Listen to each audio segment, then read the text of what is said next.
What's up, everybody? Welcome to the stream. Whoop whoop. We are here to save the day for Eorzea. Oh, there's the SD boy. We are hopefully going to mush through the last 4 quests before I have to go to work. Go back to work, I should say. And get Shadowbringers finished. So let's go. When the dust settles.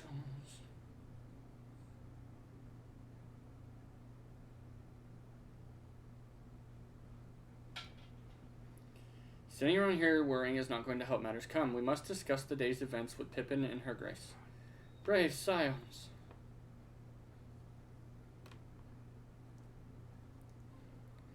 Would that I could treat you a hero's welcome, but I bear urgent news from the frontistery? Your grace, whatever is the matter? As our troops withdrew from Paglethan, they came upon 2 scouts sent to the nearby tower. I have yet to hear a full account, but it seems that one of them, your friend I believe, had been wounded and was being dragged away by the other. Oh no. I must go. Forgive me, your grace.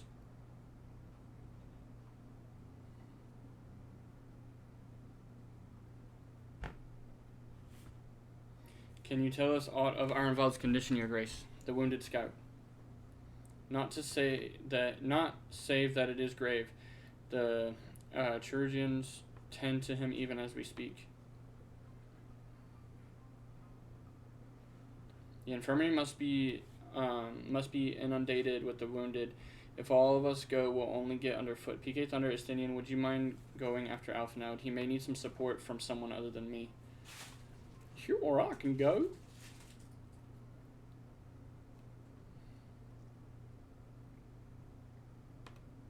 Very well. Thank you. The rest of us will see that the relevant people know what took place in Paglethan.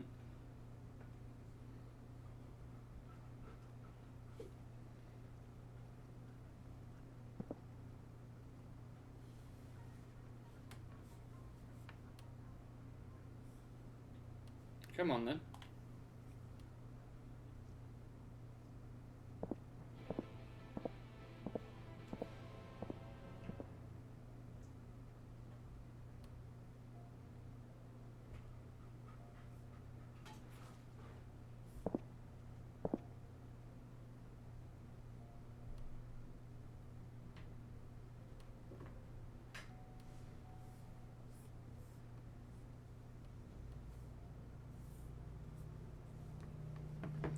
Alright, where are we off to? Where is this place? It says it's here. We go to Alchemist Guild, okay. Oh, son of a bitch. Hold on.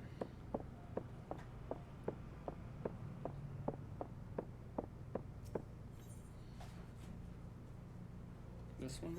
I don't know. Demi, lay down.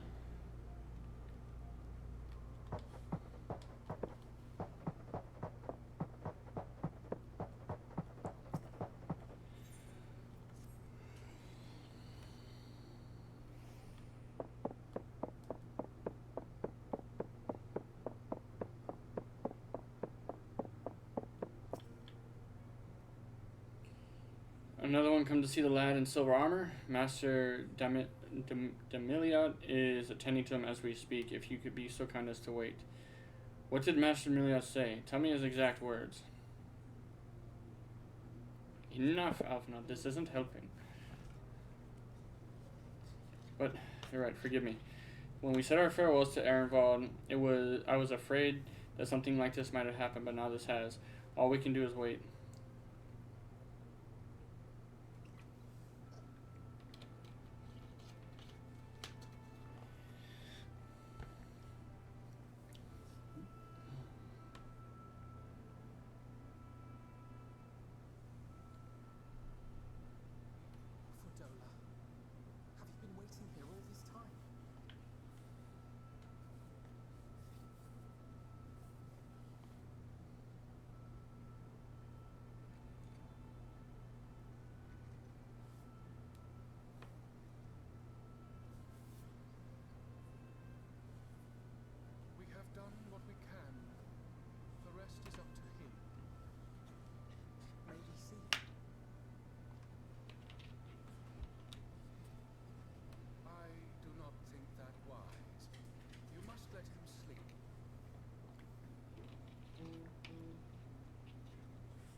Lay down. Perhaps. I don't know. Perhaps I could have. Go. Could have what? Got tempered? Don't fix yourself. You can't save everyone. No one can. Thank you. Not even the warrior of bloody light. People die all the time. For no good reason. And those who take up the sword die quicker than most. If you're going to shed a tear every time a soldier falls on the battlefield, you'd best stay away. It's no place for the weak of heart. It may be that victory cannot be won without cost. But all life is precious, and I refuse to shrug at its loss.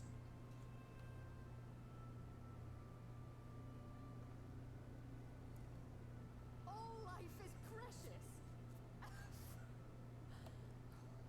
To grow up, little man. Before your sparkling ideals get everyone killed.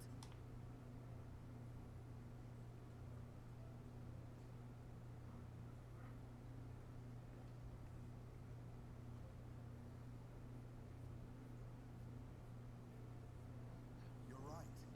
He is idealistic. The world has more than its fair share of realists, like you and me. It's people like him who dare to dream that things could be better and make it happen against all the odds. They are the ones whose names live on forever. The heroes. The battlefield's littered with would-be heroes. At this rate, you'll all be next. And what'll become of your precious dreams then? They'll be gone. Like dust on the wind.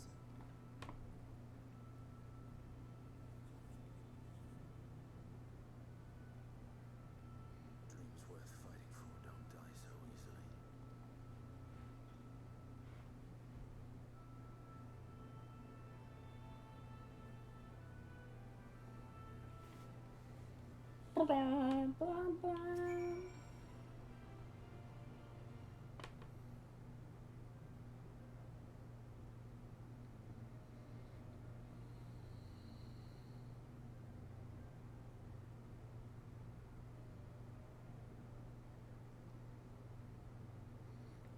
I know. There is nothing more I can do here. Come, let us rejoin the others. Her Grace invites the Scions of the Seventh Dawn to join her in the Fragrant Chamber. Your comrades have already arrived. Will the three of you be joining them? We will.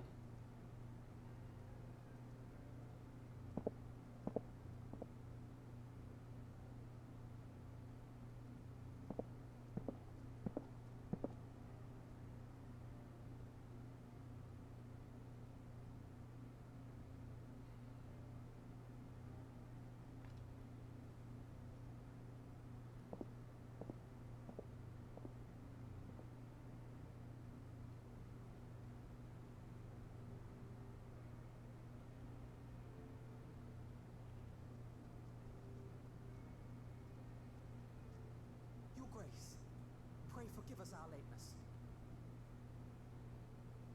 Think not of that. I understand a close comrade of yours was wounded in the line of duty. Arenvold. It was at the Alliance's behest that he risked all, and we are grieved to hear of his condition. Rest assured, he will receive the finest care our chirurgeons can provide. On that you have my word. Now, we will share with you the findings of the mission. Pippin, pray relate to our guests the details of Fordola's account.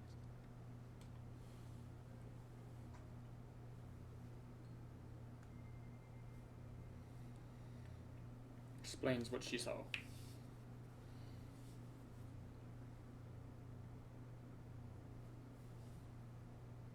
First Bahamut, now Ifrit, or Lunar Ifrit, as Fan Daniel would doubtless have it.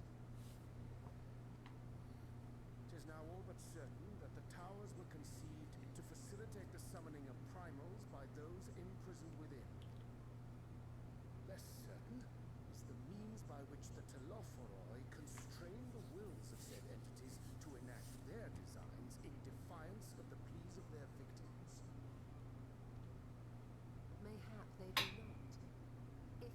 proximity to the towers is enough to make loyal servants of the Emperor's mortal enemies. It stands to reason that the same is true for those held captive. They invoke their gods for the good of Garlemald, and in their disturbed state of mind, summon a primal whose form reflects their own alteration. It all begins to make sense. Upon closer inspection, I realized that the towers bear a striking resemblance to a much larger structure which Urianger and I observed from afar during our visit to the Imperial capital. Assuming it too is capable of tempering those in its immediate vicinity, it would go some way to explain the swiftness with which the Telophoroi managed to rally so many Imperials to their cause.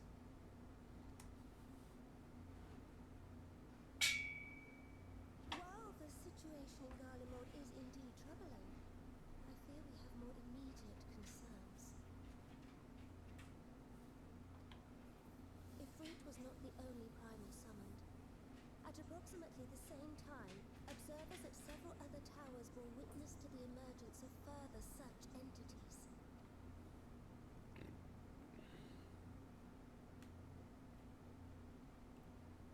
For a blessing, none appear to wield aught approaching the destructive power of Bahamut, and the Grand Companies are moving to deal with the threat even as we speak.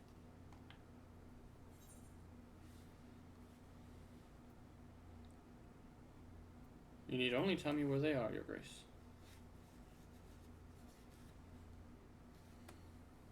Though we are aware that the task will not be easy, we would call upon the Scions only as a last resort.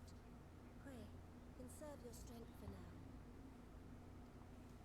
Demi, what are you doing? It was not so very long ago that you rid us of Bahamut. Lay down, baby. On which note, I am pleased to report that our talks with the Amalja have reached an agreeable conclusion. They have pledged their full support to our cause. It is our hope that this historic agreement will encourage other tribes to join us at the negotiating table. And I know that I speak for all of the allied leaders when I say that we will welcome them with open arms at such time as they do. Of course, this was only made possible by the feats of heroism performed at Pagelfarm. Moreover, we shall not allow the sacrifices of those fallen in battle to have been made in vain. May these words ever be our guide, Your Grace. Now, if you will forgive me, I must consult with the Syndicate on the matter of our new allies' integration.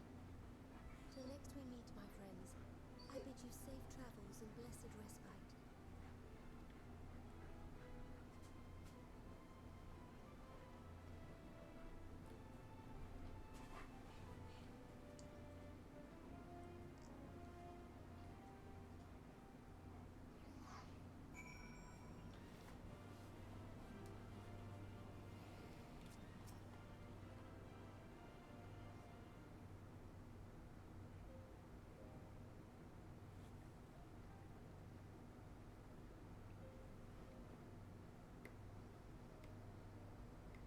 Right then, unless anyone has any objections, I think it's about time we return to the Rising Stones.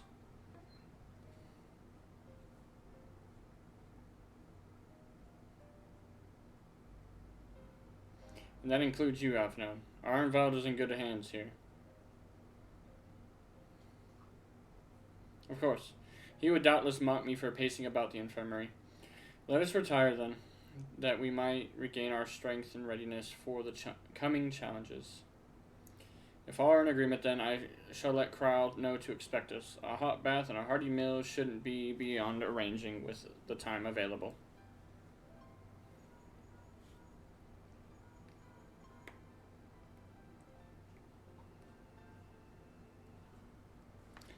It would be good to be home. I have some thinking to do.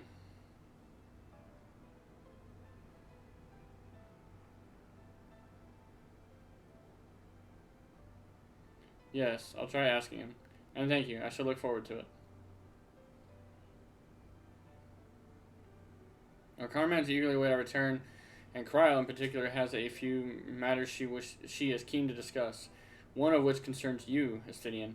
Believe it or not, you will join us, won't you? Fine. Really? I thought you said you were avoiding that Baldessian woman.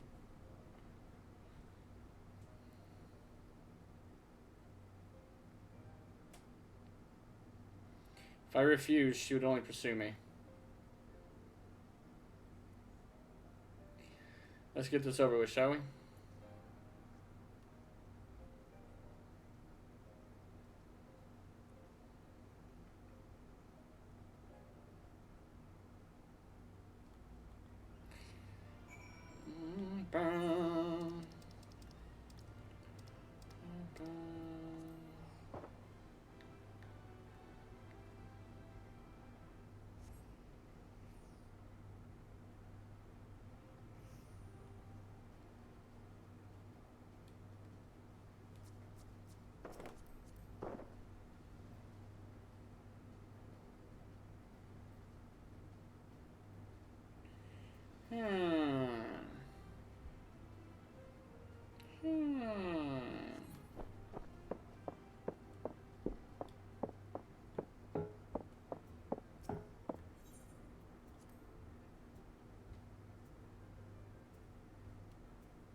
Welcome back.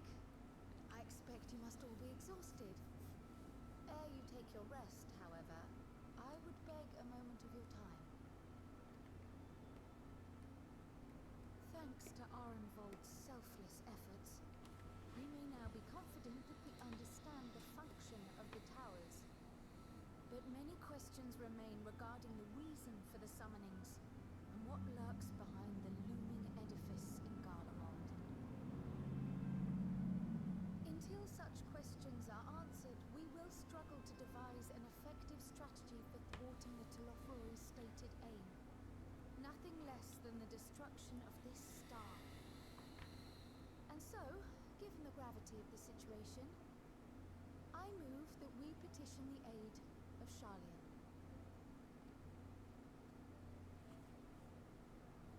It is possible the ancient knowledge preserved within our archives may hide a clue to our enemy's methods. But given Charlian's established policy of non-intervention, our former colleagues are not like to aid us in its discovery. Oh, I well remember what they're like. The Forum's barefaced refusal to assist you in the days prior to the calamity must rank as Charlian's most shameful act since the Exodus. But were the final days to be reenacted, it would spell doom for us all. Surely even they cannot turn a blind eye to that. I trust we are all of the same mind on this matter. Urgent as it seemed, I took the liberty of petitioning the Alliance for leave to act as Eorzea's emissary, and have since received their blessing. I presume your role as a student of Baldessian will carry some weight with the Forum? One can but hope. If truth be told, our organization has been a shadow of its former self ever since the disappearance of the Isle of Val. But the name does still retain some degree of prestige. I only pray it will be enough. If there are no objections, I shall depart for Charlian at once. But before I do, I should also mention the other matter to which I would devote some time during my stay. After hearing what transpired in the first, I began to question the true nature of Hydaelyn's blessing, a topic I have discussed at some length with Y'shtola. We were wondering, when was the last time Hydaelyn spoke to you directly?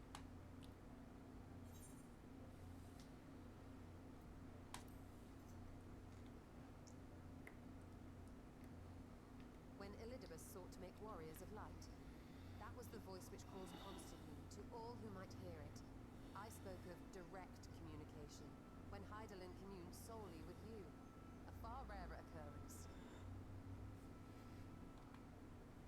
History shows us that Hydaelyn is able to awaken the echo in her chosen, convey her will directly, and grant the blessing of light.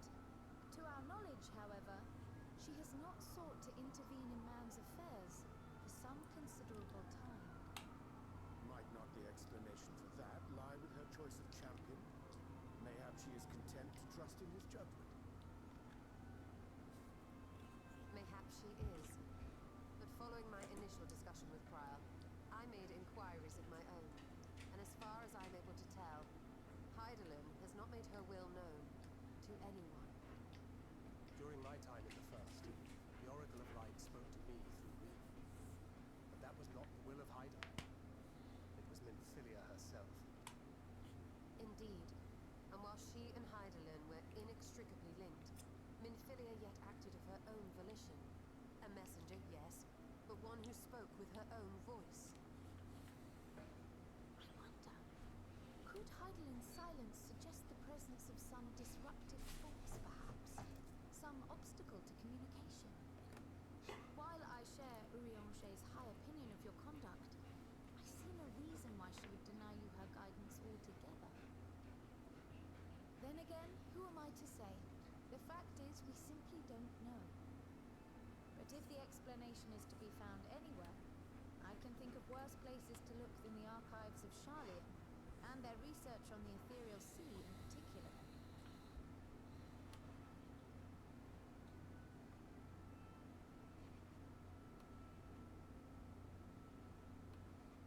Resolved though I am to go, believe me when I say that I take no pleasure in the thought of leaving you a member short. Now of all times. Estinian, we stand on the eve of a struggle that will decide the fate of this star. One in which we Scions may play a telling part, yet we are but few in number. Could you be a Scion? So I must ask you again, will you join us?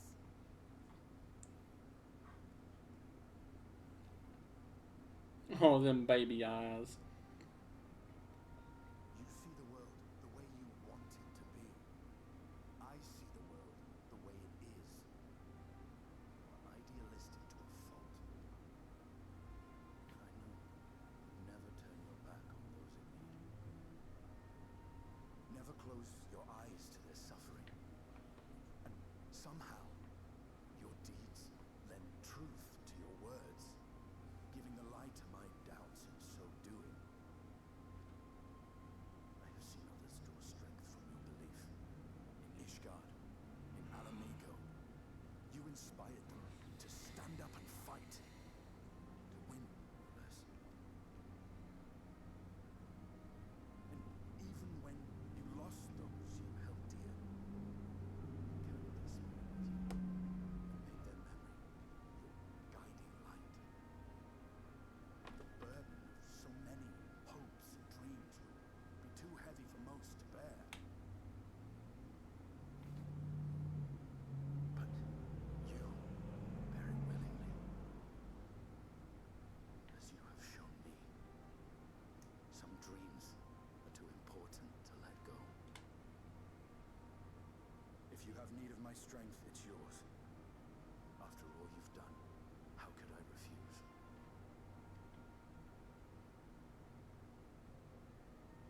Thank you, Estinian. Whatever challenges await us, I shall not falter.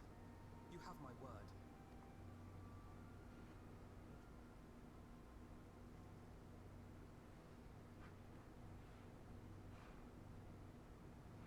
And now, I may bid you farewell, safe in the knowledge that all is as it should be, in this little corner of the world at least.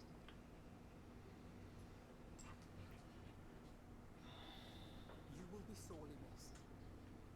Tread warily in Charlian, and do try not to let the Forum embroil you in their politics. A forlorn hope, I know, given the individuals involved. I shall do my very best. Farewell.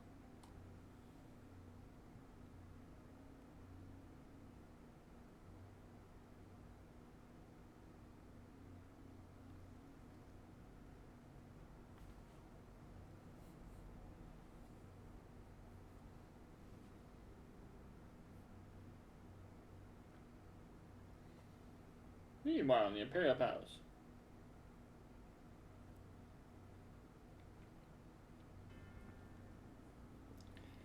Weapons everywhere.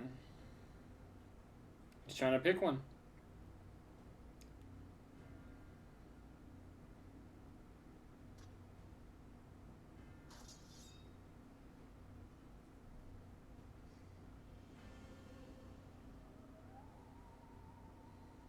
Well, does this one meet with your approval?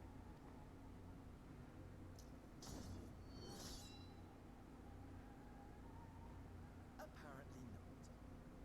Or could it be that you're still upset about the dragons? You are unwise to remind me of so costly a failure.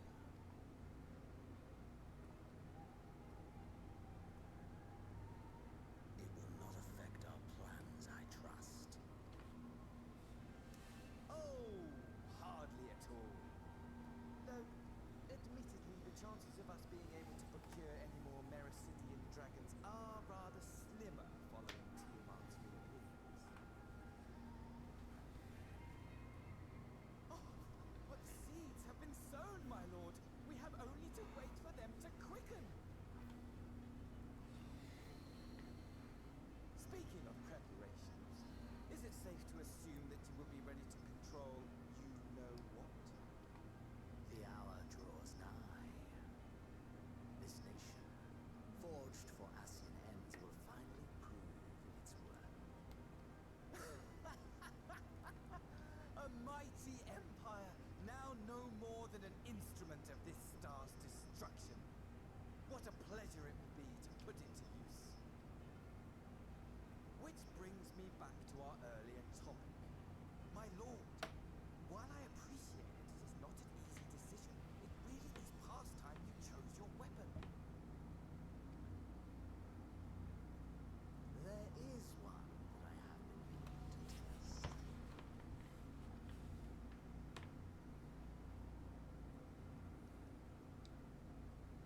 Well, not quite what I was expecting, though I will say, it does seem rather apt. They put it behind a pillar.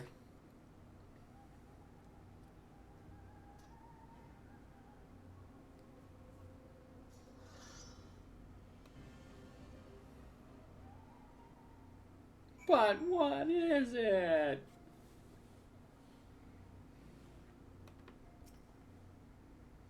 Well, it looks like I'm going to have a busy few moons, not that they ever seem to be anything but. Tancred's got me dispatching troops to every corner of the realm, which is not to say I don't trust the Alliance, but I do. But when it comes to putting down primals, nobody does it better than us.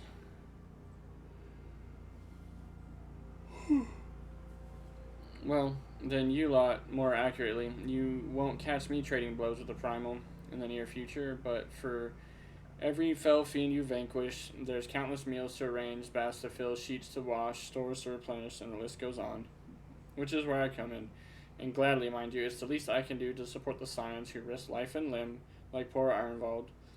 I wish there was something we could do for him, but we'll just have to settle for saying the odd prayer to keep a roof over our heads. It wouldn't do to have him come back to complete shambles, now would it? But that's enough of my rambling. Off you go and get some rest. If there are any developments, I promise you'll be the first to know.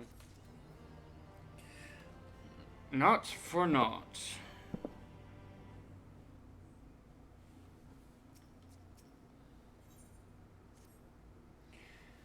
And now we are starting 5.5, Death Unto Dawn, which will be only 3 quests. pt39, you're looking well. I think you managed to squeeze in some rest. If you come hoping for tidings of Cry, I'm afraid we're still waiting. But we do have some odd scraps of news to share.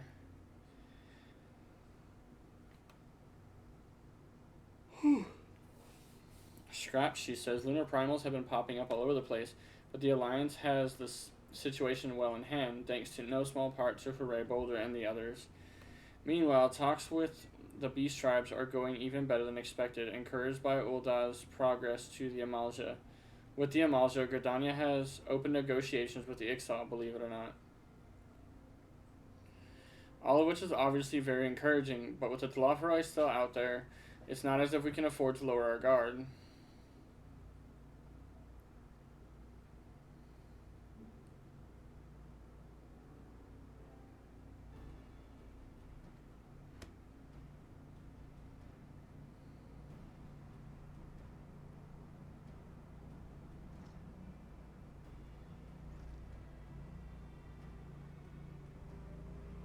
Begging your pardon, but I come bearing an invitation from the Alliance. A council meeting is due to be held in Alamigo, and your attendance is humbly requested. Ah, we were just talking about the Alliance. May I ask what's on the agenda? I believe the intention is to share news of recent developments and discuss what measures might be taken to combat the Telophoroi. In concert with new allies, the Beast Tribes have also been invited. It is hoped that they will join us in the fight against our common foe. So the Alliance would bring all the Beast Tribes into the fold at a single stroke, an ambitious plan, given the delicacy of the negotiations, but mayhap an expedient one, considering the threat we face. Indeed, my lady. For their part, I'm told the Beast Tribes have agreed to attend. If the Scions too are present, all of Eorzea will be represented.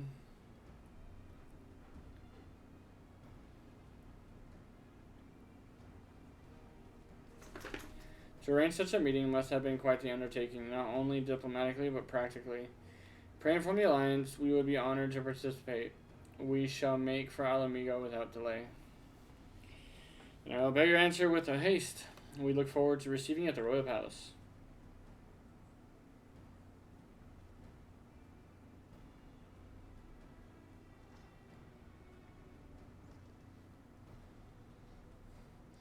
Well, now that we've accepted the invitation, who exactly is going to attend? I move that you and Ishtola lead our contingent. Given how long you have worked to end summoning, it is only right that you be present for what promises to be a historic moment. I think we've all played our part in that little endeavor, don't you, PK Thunder? All present may rightly claim a seat. I do quite agree. But by your leave, I believe I shall remain here and lend what assistance I can in the coordination of our defense efforts. I'm not coming either. Amric will be there, and I'd rather not be interrogated. Very well. While those with mind to hold the fort get on with holding it, I suggest the rest of us make for Alamigo. Shall we? Bum, bum, bum, bum, bum, bum, bum.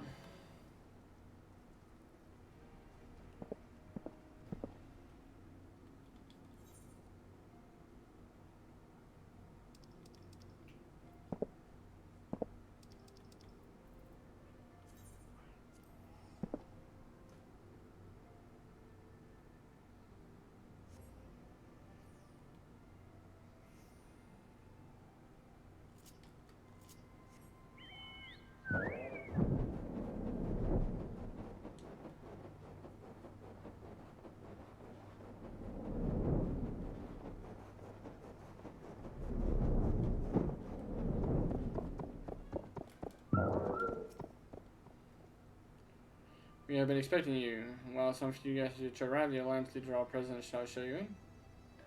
Yes.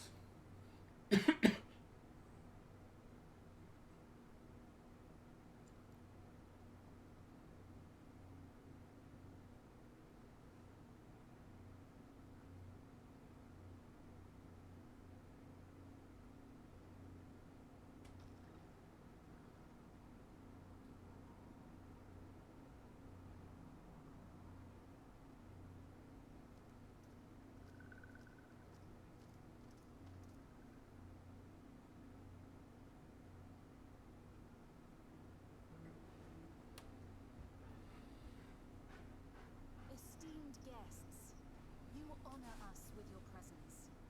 As there is much to discuss, let us begin. Information on our taken brethren you have, yes? Hear it we would!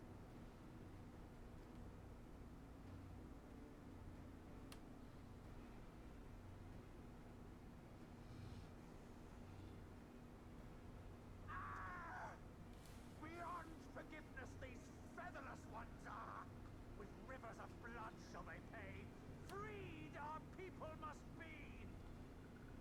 We too would see your kin liberated. But ere we attempt their rescue, we must first find a means to negate the risk of tempering.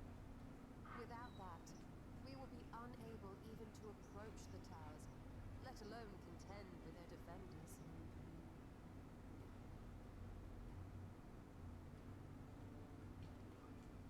If all else fails, I've always found cannonballs quite effective.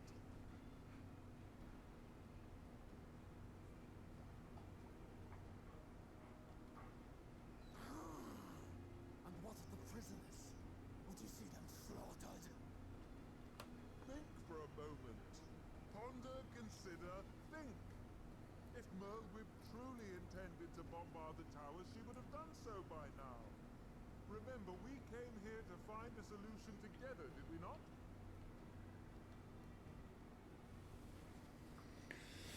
Your Stola spoke of defenders. I but offered a means to clear a path, should you require it. Given the enemy's capabilities, we will all need to play our part if we are to have any chance of success. For if any here should give less than their best, it will be to the cost of every living being on this star.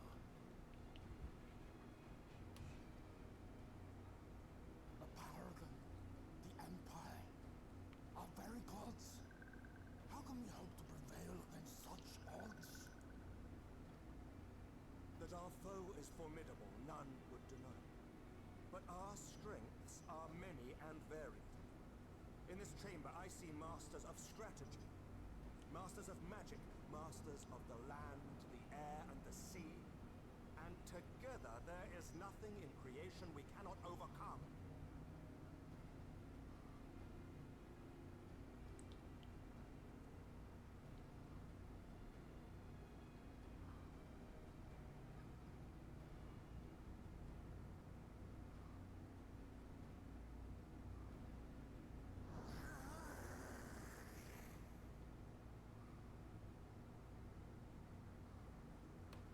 I beg your pardon?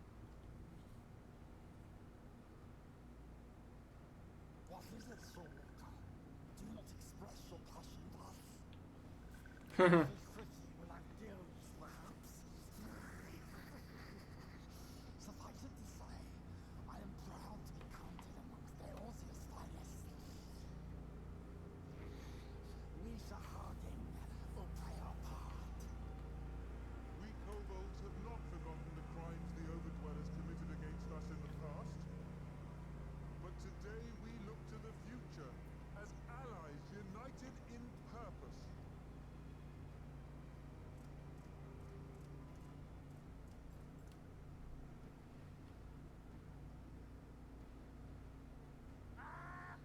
Make mock of the Ixal the Paragon does.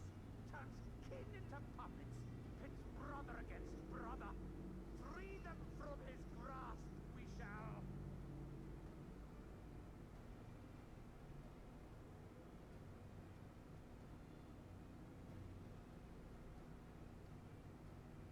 As Patriarch Zadar will attest, the Scions have granted us a means to free your brethren from their thraldom.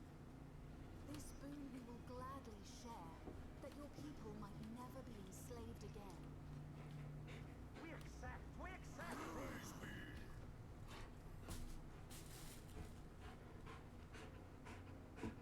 Demi, go lay down.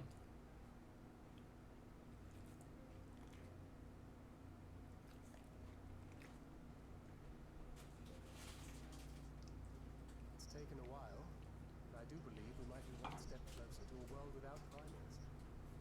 Would that be filling I need to see? Get. Go lay down. We still have a long way to go, and we're going to need a lot more Hawksies. A lot more portsies.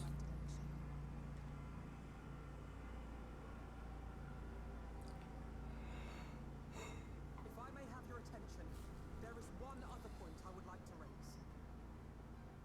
As we can all agree, freeing those held captive must take precedence over every other concern. But experience has taught us that none save those with the capacity to resist tempering can hope to enter the towers unscathed.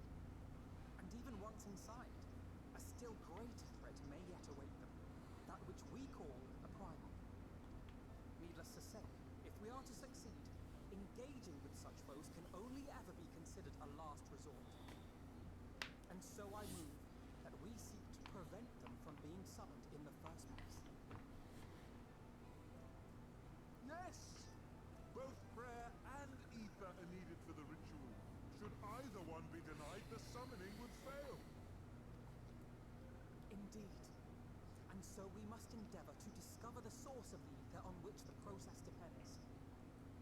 Do so, and it may present a way to halt the summonings, or perhaps even neutralize the towers entirely.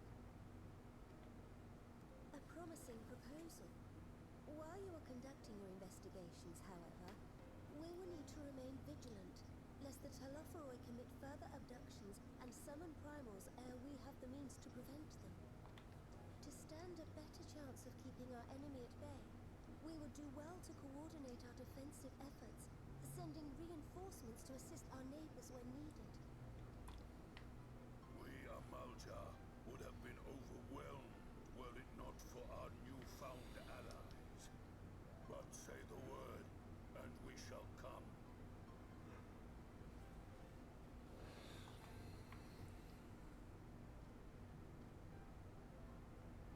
I see we are all in accord. But what are we to call this proud fellowship of ours? I submit that the honor of naming it should go to the scion whose brave efforts have done so much to unite Eorzea. What say you, my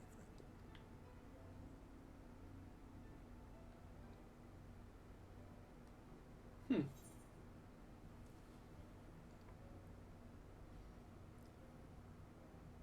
Grand Company of Eorzea.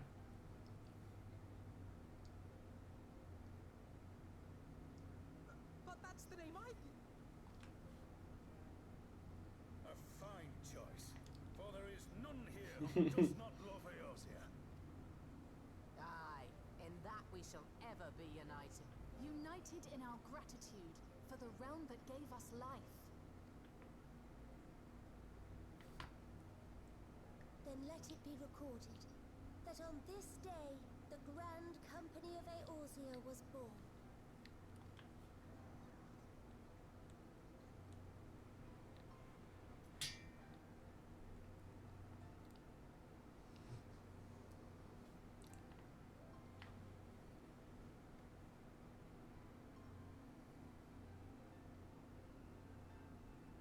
How long have we dreamed of this moment? And now that it's here, I... Oh, forgive me. Might we speak outside?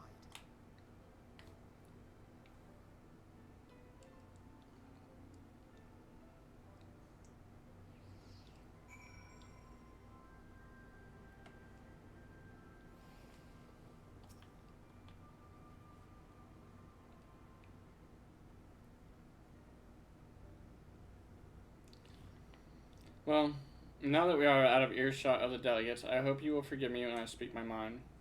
Let me begin by saying that I have dreamed of this day since the moment I first set foot upon these shores, and that I was heartened as anyone to see the peoples of Eorzea pledge their solidarity. Yet, even as they uttered their declarations, all I could think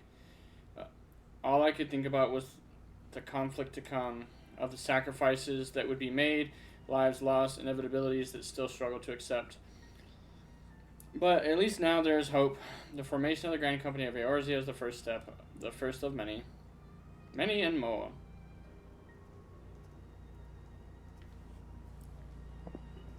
Elder Cecir, how might we be of service? I seek Master Alphinaud's assistance in the matter involving Gordania's neighbors, the Sylph.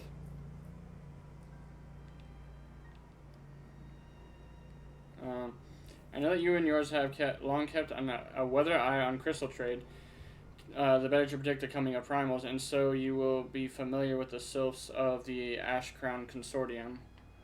Though, through their dealings, they have cultivated relations not only with the city straits, but many other communities besides. Communities such as beast tribes.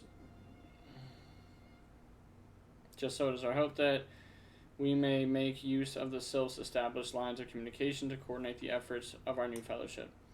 Yet there remain certain practical differences between a trade consortium and a grand company. If the Sylphs are to perform the task effectively, they will require counsel of one verse in the operational aspects of an armed force. An armed force founded with the selfsame goal in mind, no less.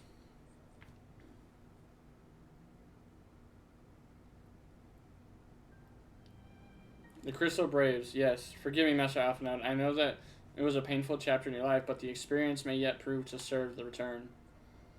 In my hubris, I plotted a course for the Crystal Braves which stretched far beyond the Order's initial conception, one intended to pave the way for the founding of what I intended to call the Grand Company of Eorzea, but my plans all came to naught.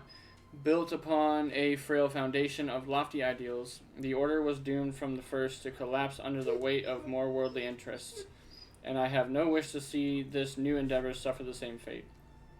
Mayhap I ask too much of you. Not at all. You may count upon my assistance for what little it is worth. By your leave, I shall prepare a report including a list of recommendations drawing on the lessons I learned from the failures of the Crystal Braves. Yet my gratitude, Master Alphinaud, and my trust. When your report is ready, pray share it directly with the sylphs.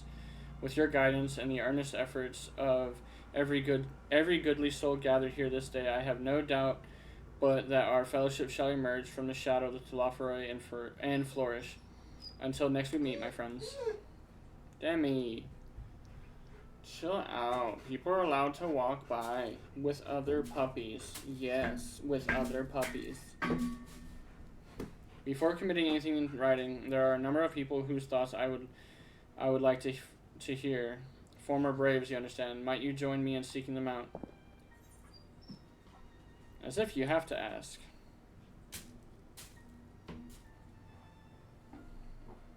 Thank you. As someone who witnessed the Order's rise and fall, yours would be reassuring presence.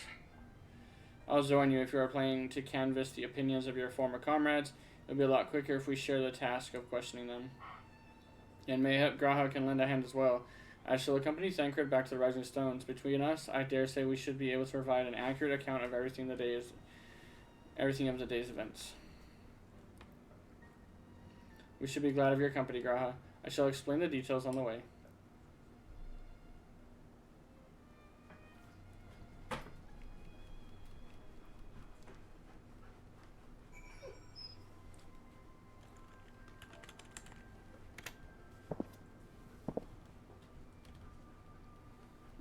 I think she's bugging me because she wants to go outside.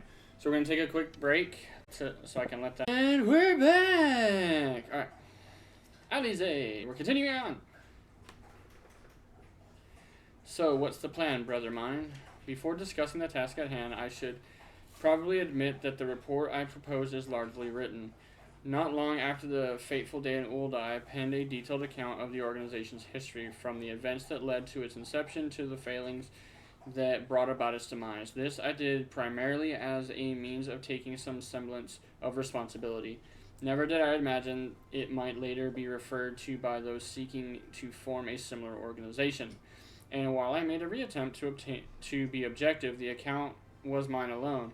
Its events viewed from my singular perspective. For it to be of use, however, it must be broadened to encompass the viewpoints of all involved. Only then can it answer what seems to me to be the crucial question, namely, why after the Crystal Braves disbanded did some members choose to remain with us while others did not?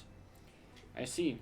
You think the answer will tell us something about the nature of the ties that bind our new grand company together, and that this knowledge might help us to prevent it from falling apart when those bonds are inevitably tested.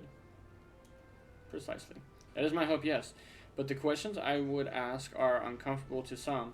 As the former commander of the Crystal Braves, I doubt that those who abandon the cause would welcome my inquiries. Then Graha and I will have to try. Meanwhile, the two of you can talk to the ones who kept the faith. A fine suggestion. Have care, however, certain of the former comrades are of questionable character. So keep your wits about you and let us reconvene in Gridania later on.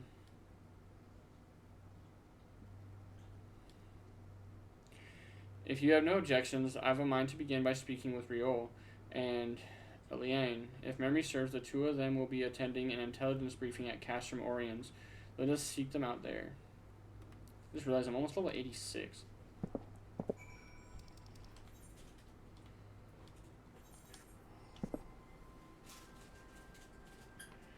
Bum, bum, bum, bum, bum.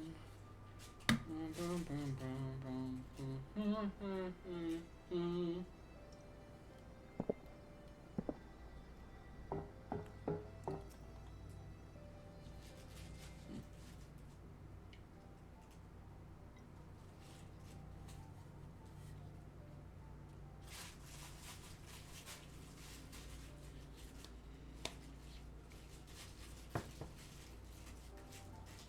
Well, look who it is.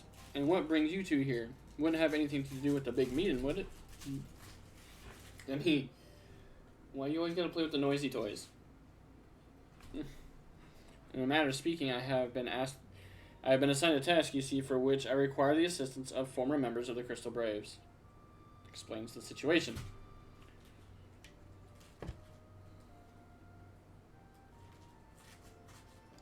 So you want to know why we decided to stick with the Scions, eh? Ain't an easy thing to put into words, that.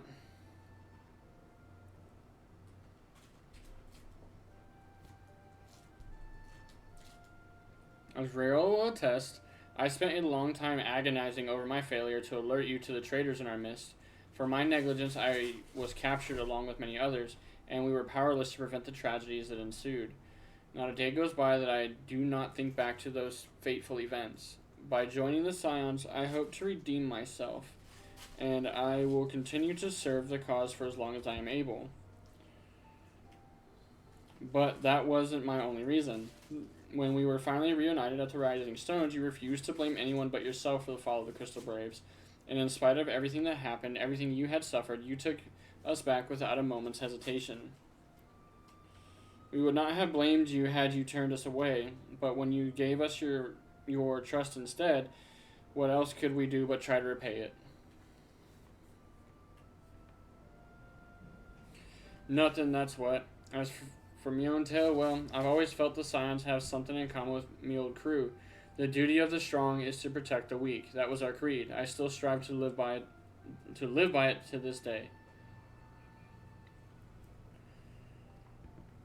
But as time goes on, I've learned that strength comes in many shapes and sizes. From Hooray Boulder to Mr. Sataru, we've all of us got something to offer. And not one of us is doing it for personal gain, because we believe there's more important things than that. Things worth protecting, which is what being a Scion's all about. I am at a loss for words. Thank you, my friends. To hear this from you means more than you know. Forgive me, PK Thunder, could you? Why do you think the Crystal Braves ended in a failure?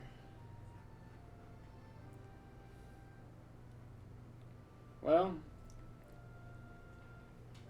his founding ideals were something to be proud of, but ideals alone don't make a crew. For every swab who signed up for the good intention, there was another who was only in it for coin, the glory, or both. Ours was quite a desperate band, and while I will never forgive Ilberd, the fact that we managed to function at all was thanks in large part to his efforts. Just a pity he was doing it all for the wrong reasons, eh?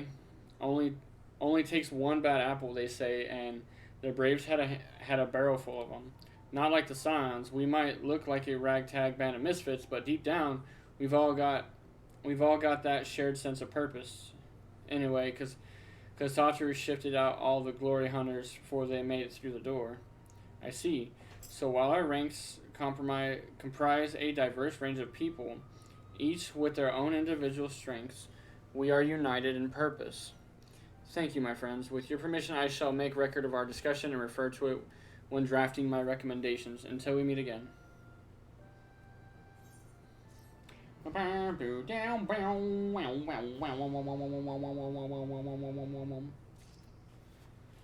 missions left.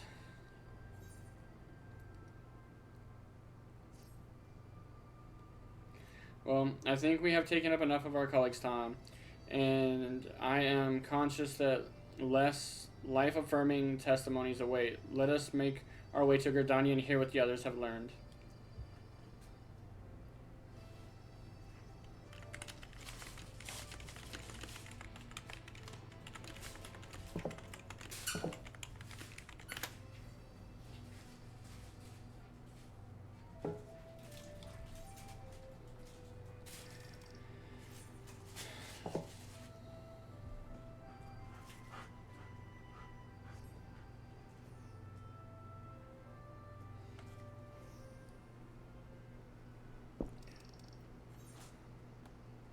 She's up by the Lancers Guild.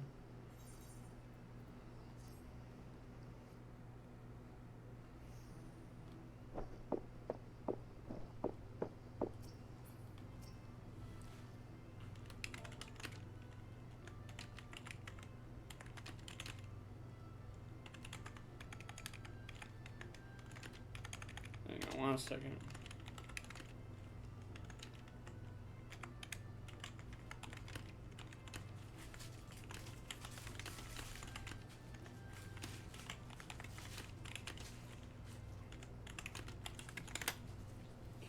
Thanks to Tataru's ever-dependable intelligence, we managed to track down a handful of former Braves without any great difficulty.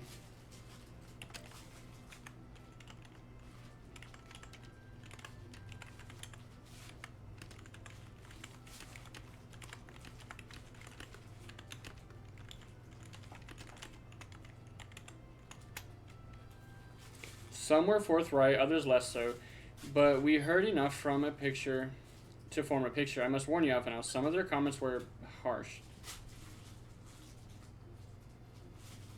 I can well imagine, but their opinions are no less vital to my report. I seek the unvarnished truth.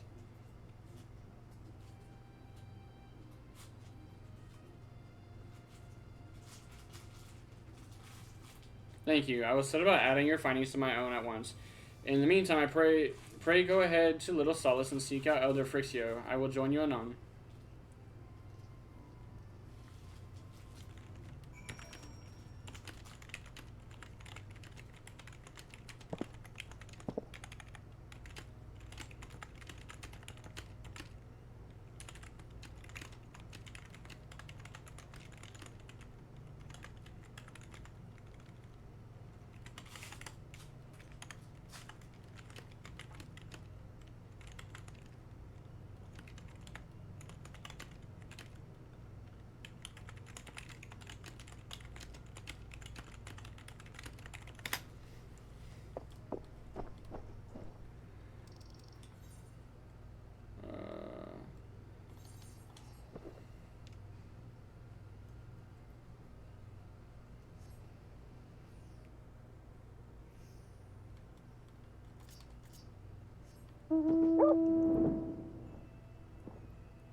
Welcome, Brave One and friends of Brave One.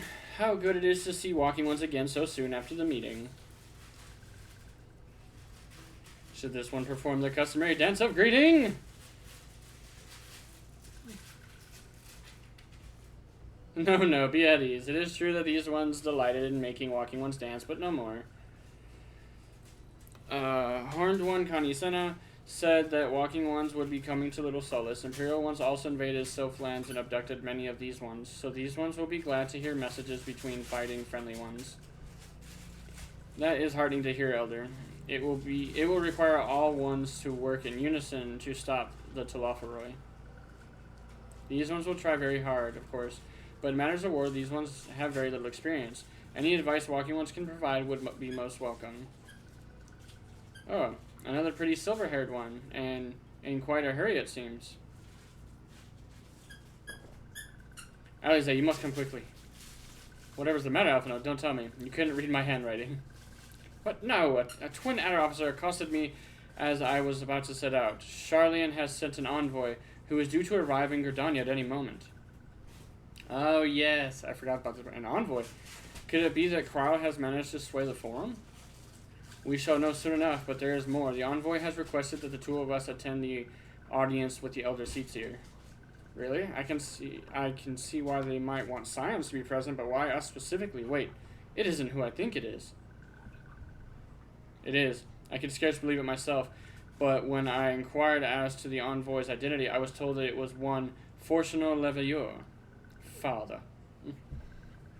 Your father? Well now. The fact that a serving member of the Forum had journeyed here would be a surprise enough, but him?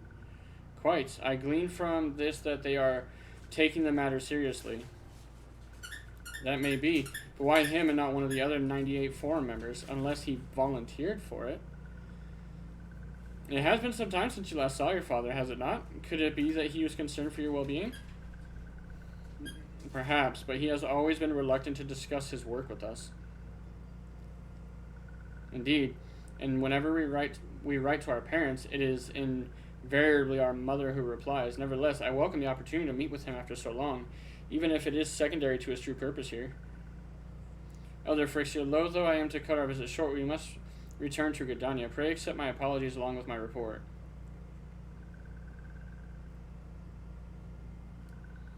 Never mind, there will be time for talk later. This one won't keep walking ones from urgent matters. Go. The audience will be held at the Lotus Stand, where the elder seats here awaits even now. Let us be on our way.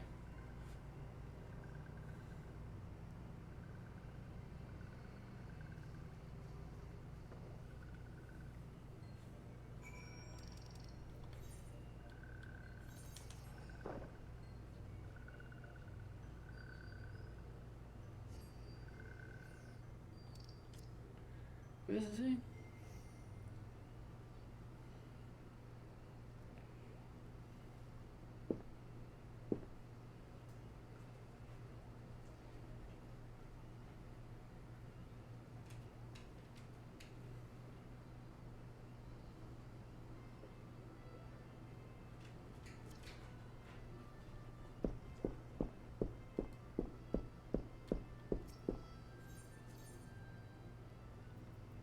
I can't remember where I was going.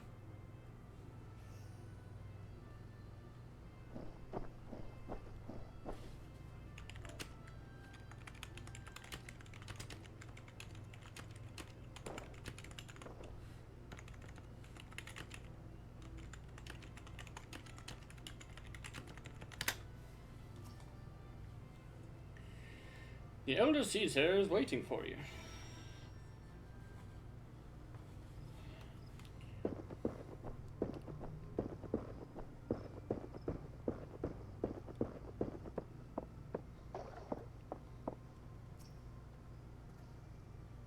My friends, I thank you all for coming so swiftly.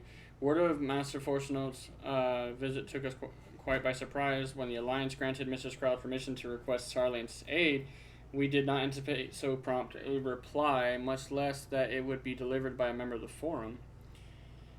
What the nature of that reply may be, we shall soon discover.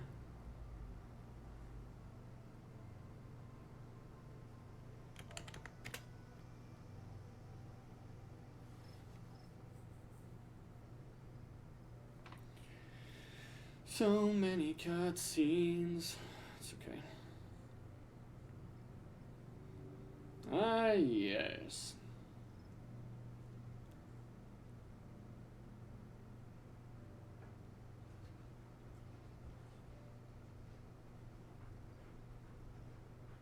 The father.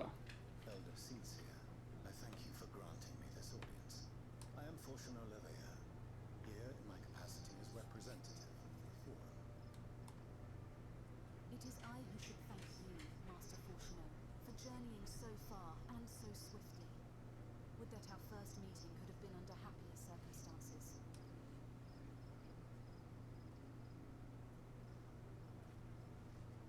It has been too long, Father. You look well. As do you both.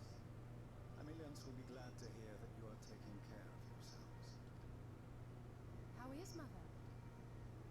She misses you terribly, of course, but is otherwise a picture of health.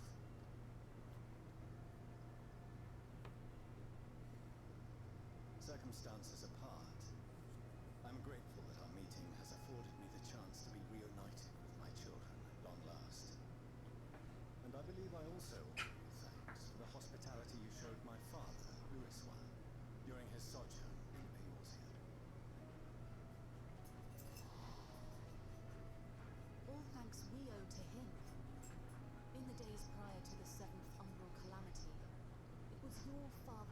Leave him be. Which granted us a means to vanquish the primals.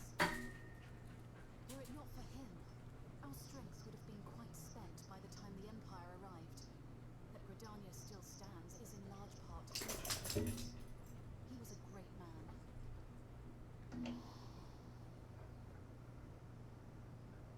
He would doubtless have been moved to hear you say so. I must confess, however, that I opposed his decision to intervene.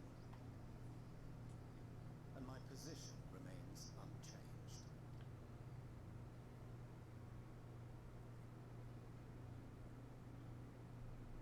To chart the course of history, not to change it. I am familiar with the Sharlayan stance. It is more than that.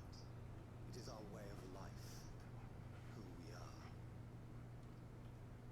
But I came here not to deliver a lecture, but the Forum's answer to your request. Sharlayan will under no circumstances intervene in the conflict between Eorzea and the Garlean Empire.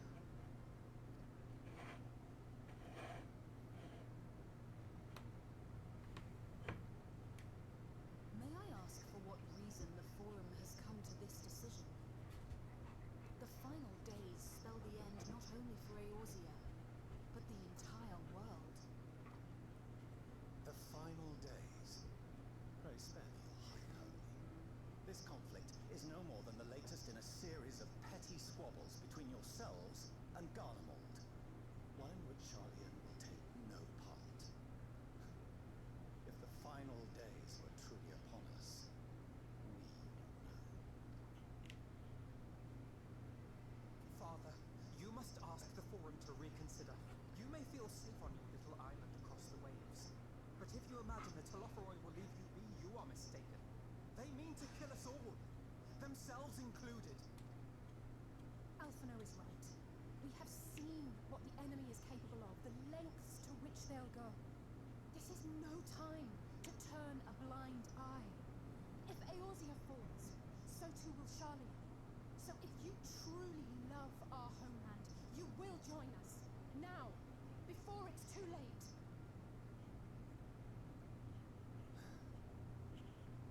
I thought you knew better than to raise your voice to your elders.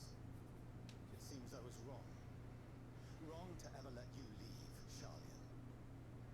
I consoled myself that your time abroad would instill in you some hint of restraint, of discipline, but I see now that Eorzea has made fools of you both. Have you forgotten why it was that I so vehemently opposed your grandfather's departure? For all his wisdom, his only solution was to go to war. Death, devastation, ruin.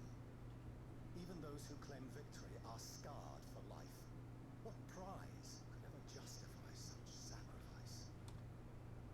It is the duty of the learned to avert such tragedy. By fanning the flames of awe, you forsake all you once held dear.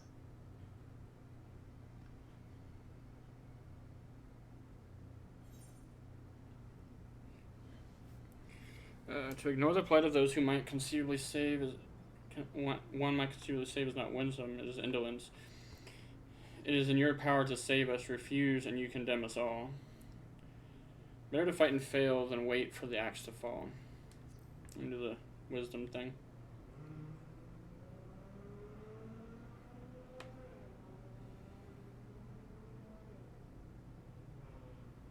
I see your friend shares your misguided ideals. But unlike him, you should know better. By espousing such barbaric notions, you subvert the teachings of Sharlayan and place all we have worked for in jeopardy. Alphino, Alize, as of this moment, you shall no longer bear the name of Leveilleur. What? Father. How you choose to live your lives is no longer my concern. If you wish to walk the path of ruin, I will not stand in your way. What a dick. Master Fortuno, while Sharlayan may have no intention of intervening in this conflict, we can still part as friends. Will you not stay and speak with us, that we might learn of Sharlayan's hopes for the morrow? I have said what I came here to say. discussion would be meaningless.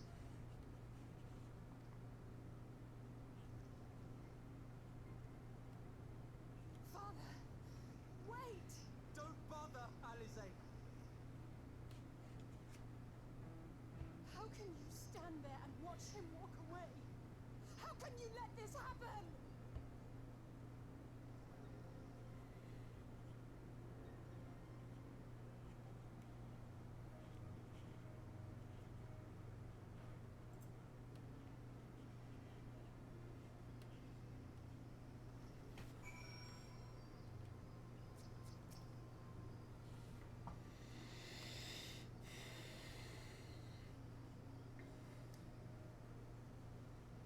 So that's what he came here to say. That we're all fools for having the temperature to defend ourselves against the Telophoroi. And as for the rest, like it or not, this was the Forum's decision, to watch from afar while Eorzea burns. Father was but the messenger, and as he handed down their judgment, I could think of nothing to say that could possibly sway him. I still can't. To have prolonged the discussion would have changed little, for it is not only Master Fortuno who must be persuaded, but the Forum as a whole. Their decision was made ere your father crossed the sea. Nor is it like to be changed, and so we shall face the Telophoroi without their aid. Forgive me, but if they had no intention of helping us, then why would they go to the trouble of sending an envoy in the first place? Why did they not simply keep their counsel, as they are wont to do?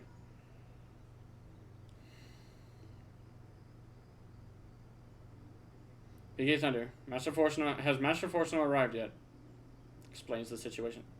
Then it is as I feared. My efforts were in vain.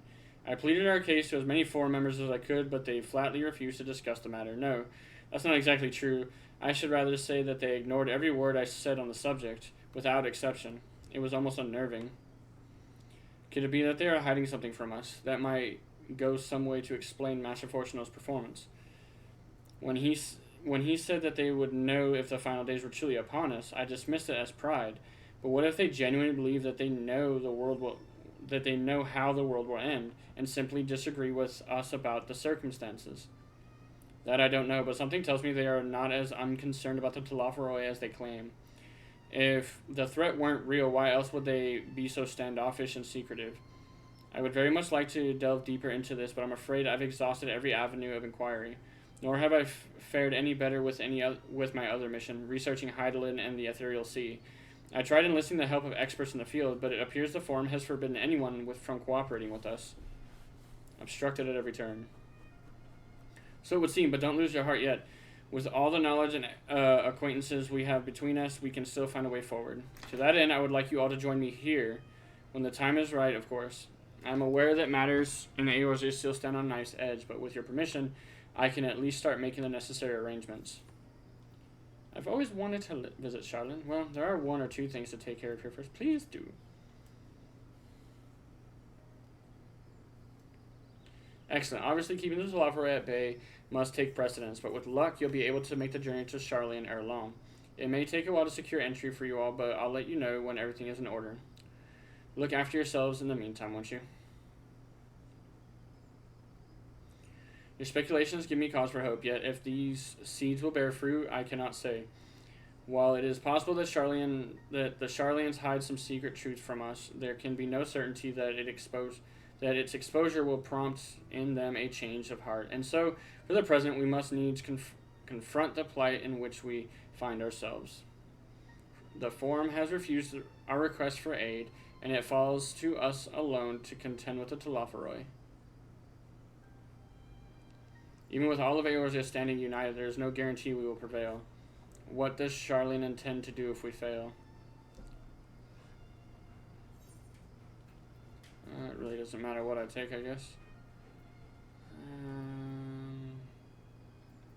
This one does skill speed.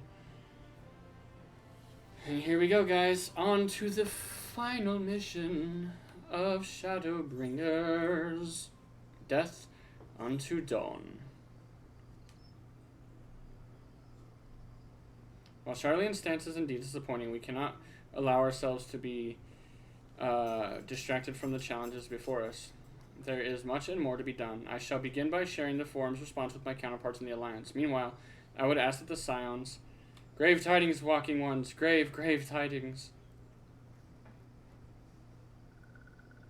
Calm yourself, my gentle friend. What has occurred?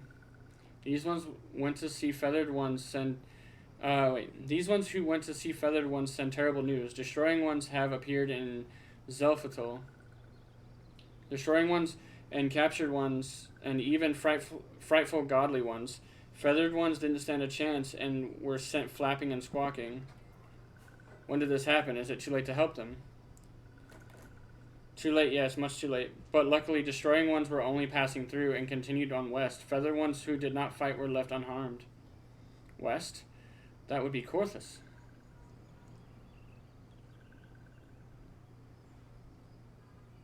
My lady, the Asgardians report that the Lofaroi have emerged from the eastern highlands in Korthus and are marching at speed.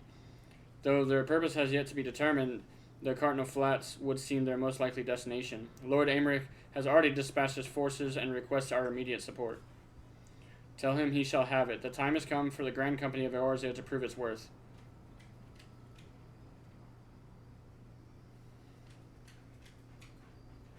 Well, mayhap it is a mercy that we do not have time to stew upon our misfortunes.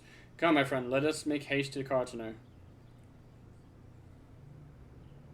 Wait, this one almost forgot. Destroying ones were said to be led by cackling robed one. This one must see that all walking ones know. Farewell. Lay down. Okay.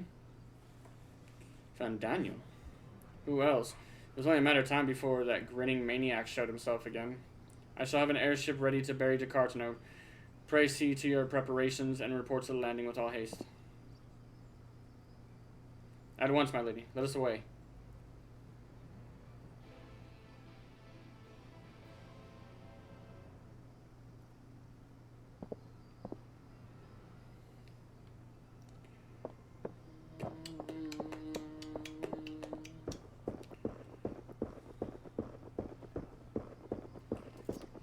Here we go again.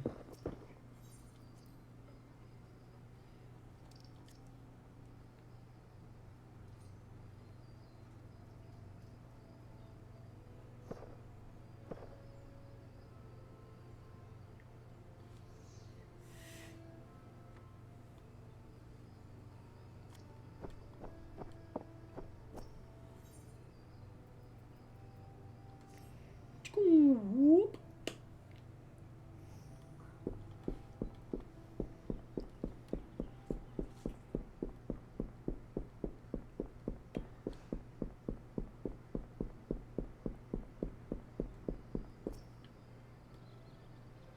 Yes, Hunter, it would seem Fordula has come all the way to Gridania to find us. I've explained the situation, but she insists her business is urgent. And it will be over sooner if you shut up and come with me.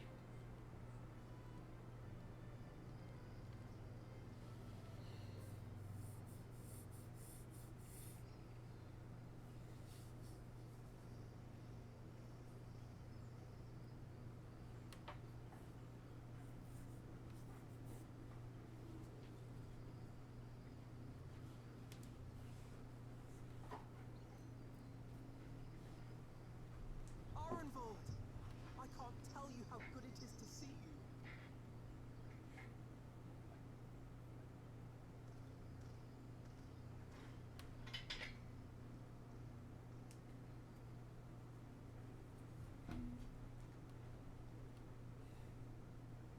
He's in a wheelchair. A lot sooner than expected, eh? The day I crane my neck up at you. Only because you're sitting down. Unless... Afraid so. The Chirurgeons say I may never walk again.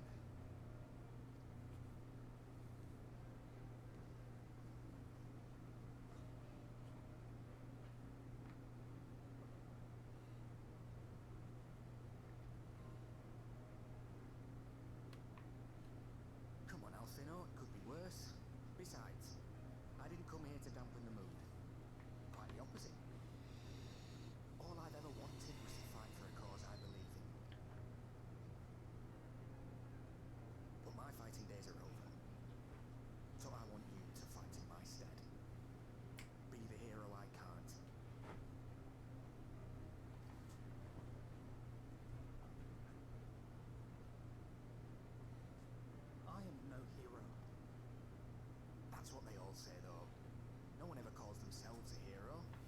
ones who eat primals for breakfast. It's for others to decide.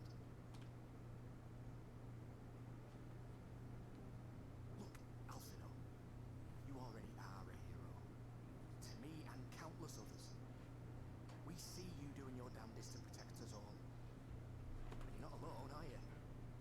There are people who believe in you, just as you believe in them.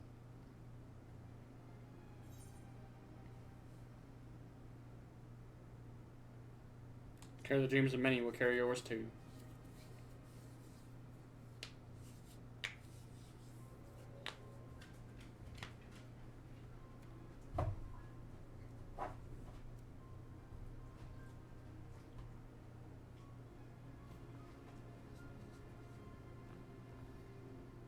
I know what's at stake, and how many people are depending on you. But I believe in you. Believe in you through. Demi. It's not. That's why I'm entrusting my dreams to you. Like Albert and Owlie once entrusted their dreams to me. There was a time when I would have borne the weight of such expectations without a second thought. But now, I know just how heavy that burden can be. To tell the truth, I'm beginning to wonder if I chose the right path. Sacrifices will inevitably be made for the sake of the ideals I uphold. Maybe I am not the person I thought I was. The person you think I am. I wouldn't presume to tell you. But I will say this. In spite of everything, you've come this far. The road ahead might not always be clear, but you've never been one to give up or take the easy way out. And everything you do for others. For a brighter future. I'm proud to call you my friend. Well, I've said my piece, so I'll let you go. I know you've got more important things to be doing. Just give what I've said some thought, alright?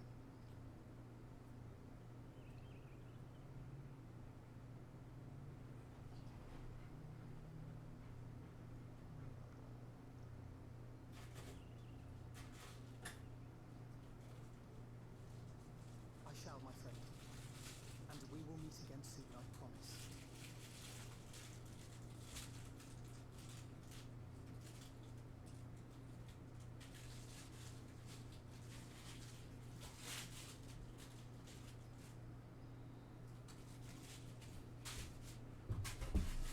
Nothing left for me to do but brave and see.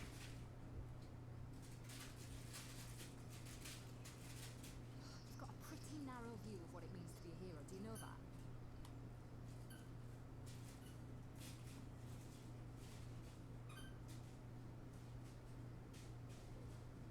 You think they're all forged in the fires of battle? That it's all about being brave and killing villains? Alphino and the others will carry on their fight. But theirs isn't the only one. There are other ways you can make a difference. If you stop feeling sorry for yourself and put your bloody mind to it.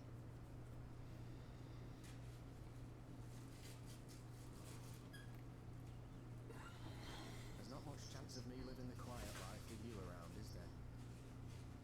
If you're content to twiddle your thumbs thinking of what might have been, that's your lookout. And I reckon you've got some fight left in you. And I reckon you might be right. If there's a way I can still help my friends, wouldn't well find it.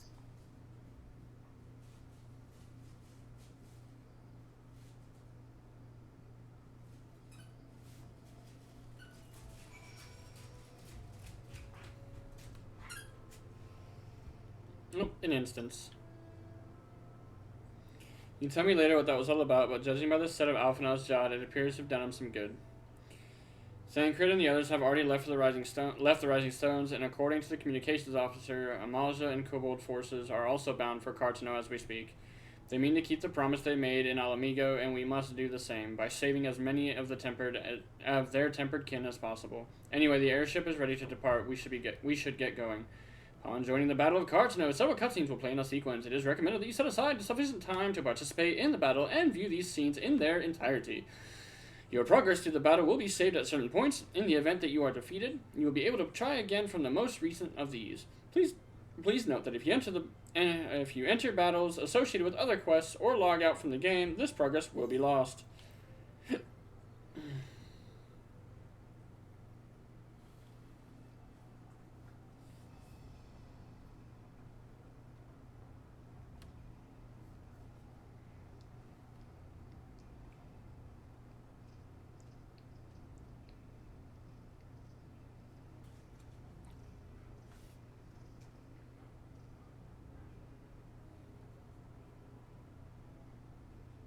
My fellow Scions, as I am sure you will have heard, we can expect no help from Charlotte, nor are we any closer to discerning the Telophoroi's grand design.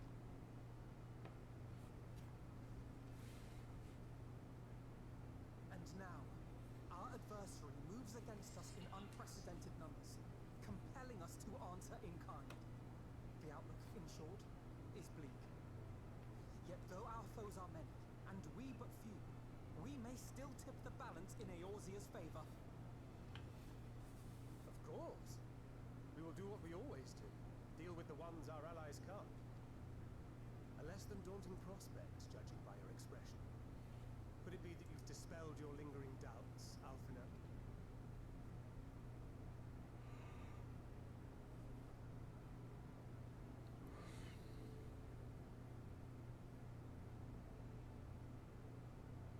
Oh, I doubt I ever will. But as my friends have kindly reminded me, I have come this far, and that must count for something.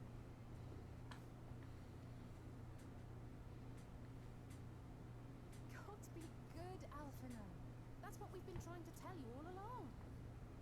For one so bright, he can be remarkably dim at times. There is such a thing as overthinking, you know. They're all picking on him now. Might I suggest that we continue this conversation after the battle? It would appear that Telophoroi have already arrived. I'll do what I can to cure the Tenpid, but they'll have to be incapacitated first. Have care, my friends, for none can say wherefore our foe did choose this fateful field to be our battleground.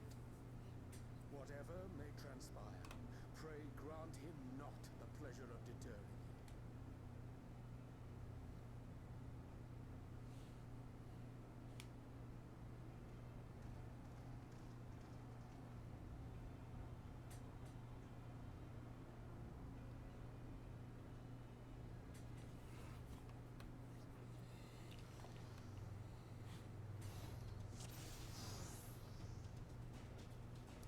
Duty commenced. Listen well, friends. The Telophoroi is sleeping across Cartano. As for the Asin, he was briefly sighted above the battlefield, but has since vanished. He likely intends to watch the events unfold from afar. Thus far, the movements of the lunar primals have proven difficult to predict. Even with poised to ambush our troops, they instead withdraw just for some unknown reason. Whatever the Telophor's plan may be, the primals are our primary targets. Understood. They will not elude the silence for long. Prepare yourself. Let's give it our all.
So they would overwhelm us with sheer numbers.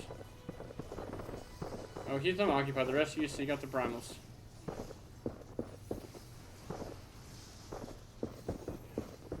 Let us divide our forces and look at the primals more swiftly. Thancred and Eusolus and I shall head east. I'll concentrate my efforts on the tempered. With luck, I should have the chance to cure some of them. I will go west. PK Thunder and Alpha now come with me.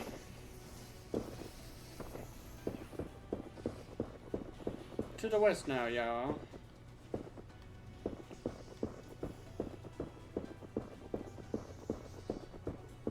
Something is not right. I don't see any primals. Let's get that going, just have it ready to go.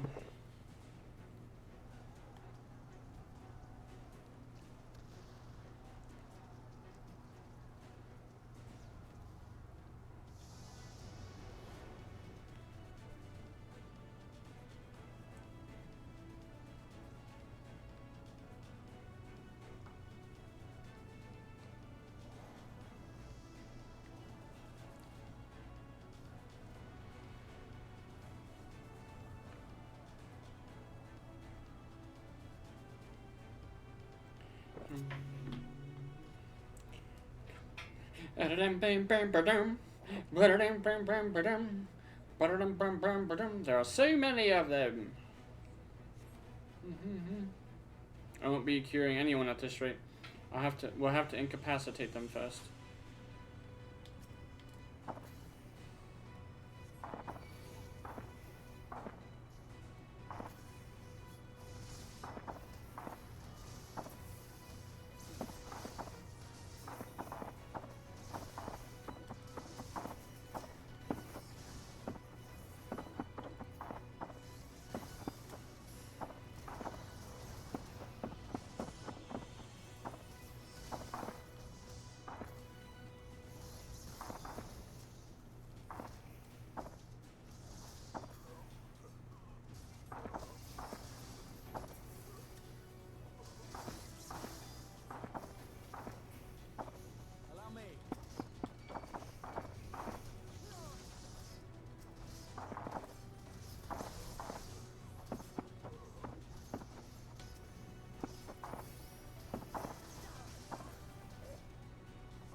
I killed him. It seems we've earned a moment of respite. Then let us take this opportunity to cure the tempered. Send Angelo to cure the tempered.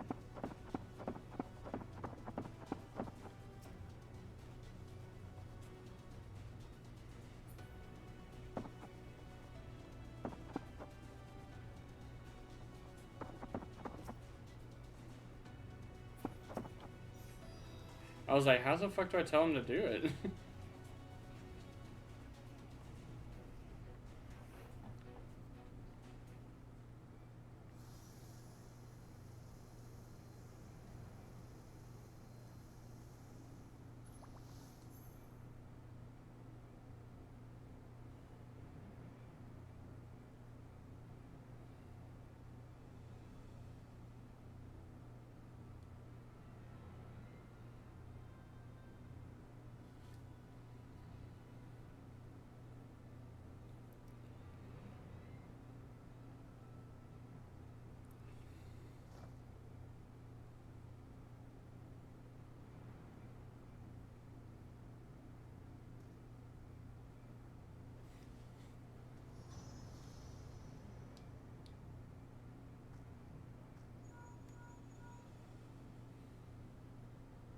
Did you see that? The glyph. Yes. How words should we be?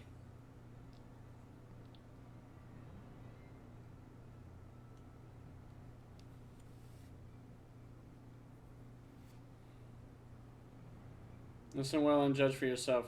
Though I can see ethereal currents, I had not thoroughly examined those that flow through the heart of Cartano. But now that I am here, things have become clear. The flats conceal an etheric confluence, like to the pillars of the Azim Step, but greater in scale, far greater. The glyphs that Fandaniel has conjured reach into the very midst, and I believe I know their purpose. Should the lunar primals destroy them, it would spark a chain reaction with the potential to obliterate the confluence entirely. The resultant disruption of the flow of ether would sow chaos among the elements, prompting earthquakes, floods, and tempests large enough to lay waste to the realm.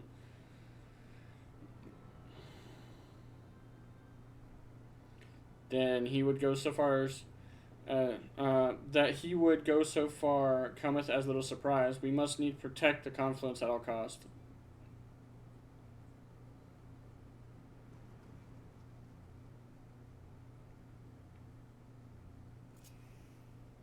Defeat Lunar Odin and defend the ethereal confluence.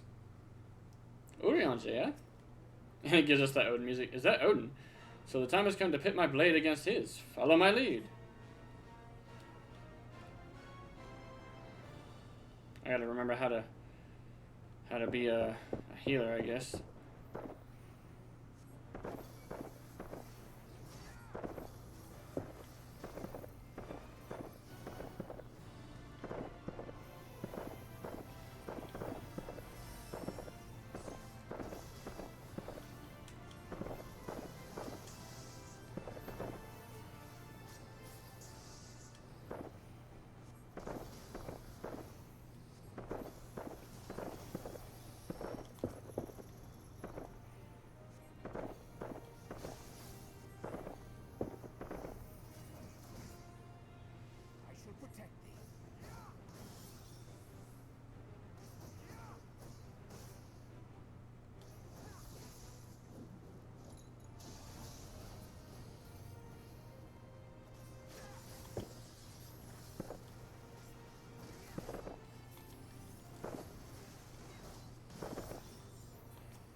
Can I heal this fucking thing?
Fuck you. Ow.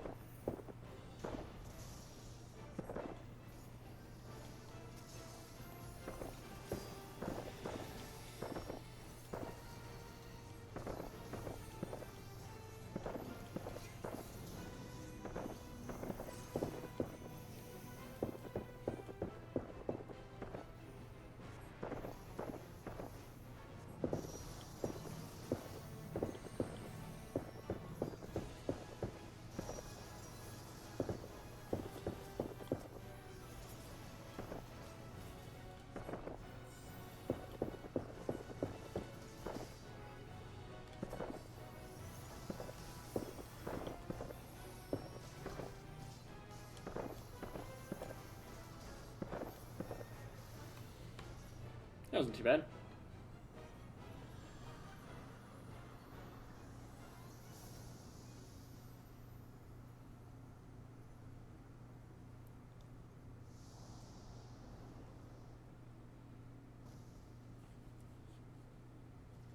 Meanwhile, Grahatia and Alize prepare to lock swords with Lunar Ravana. Bam bam bam bam bam bam bam bam bam bam bam bam bam bam. Oh, I'm gonna be a mage version of Grahatia instead of the paladin version. Alright. This is what it is. Bring it! We got this! Oh shit, let's see.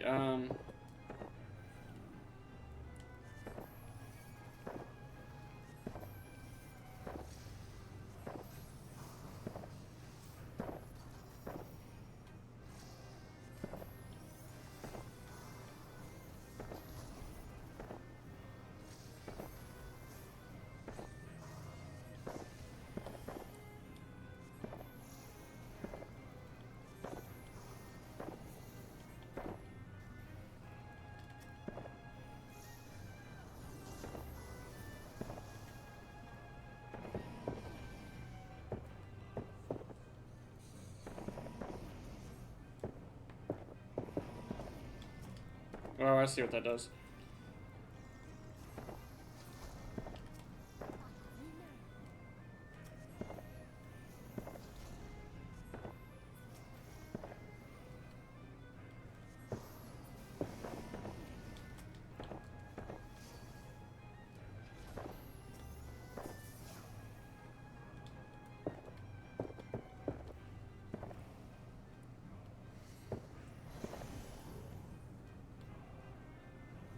At least I put Medica 2 out. Hopefully in time to kind of shield us a little bit. Or not shield us, but give us some regen.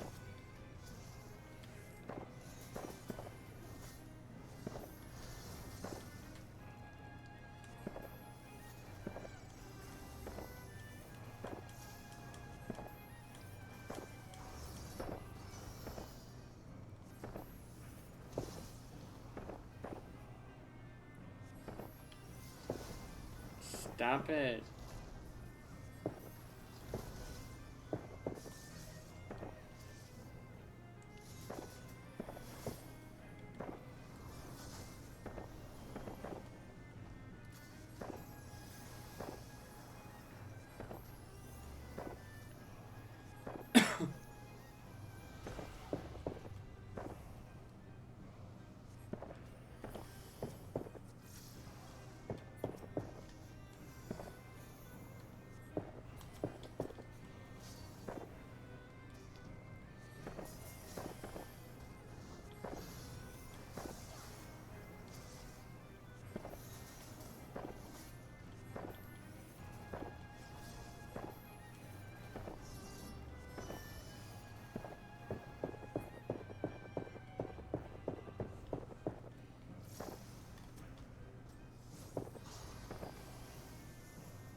Boom. Luna Ravana is down.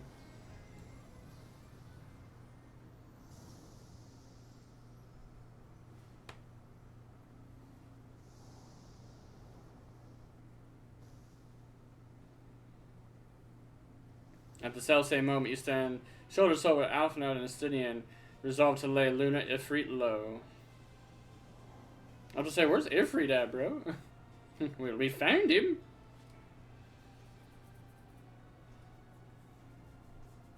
Hello, Ifrit. How you doing, bubbash?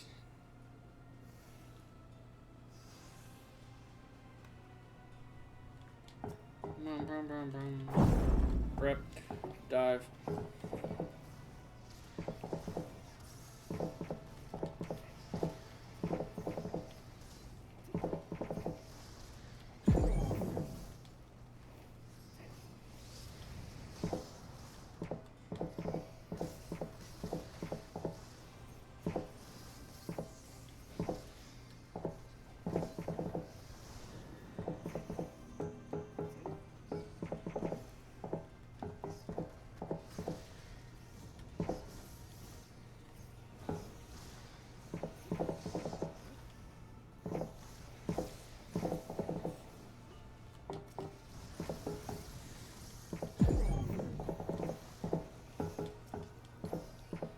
Ah, yes, the infernal nails.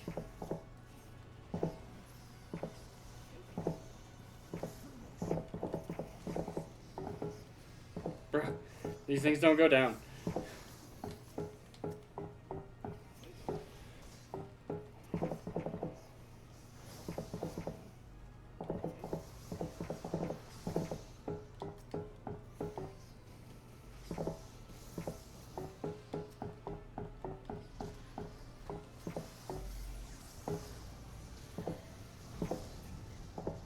That did some damage.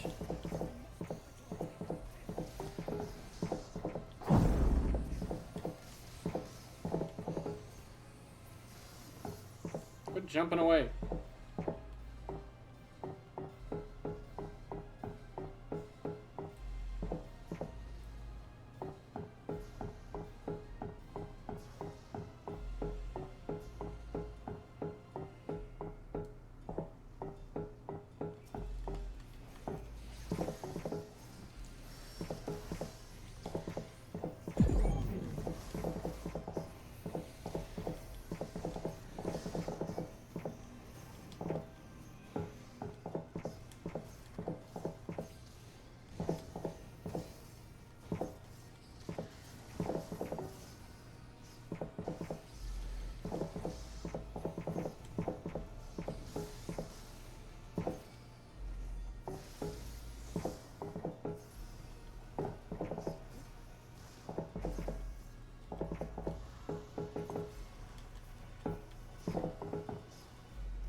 For now, you want to fix me, buddy?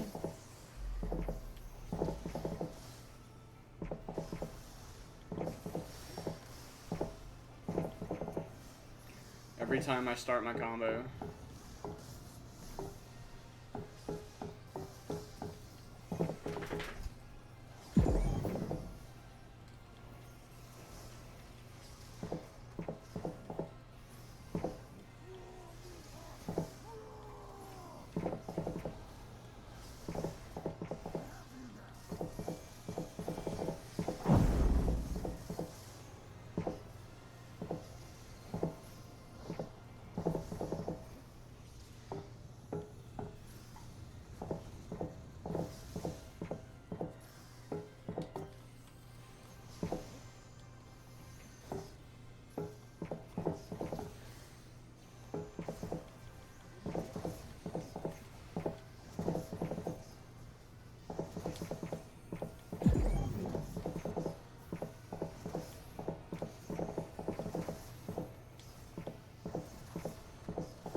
And Lunar Ifri is gone.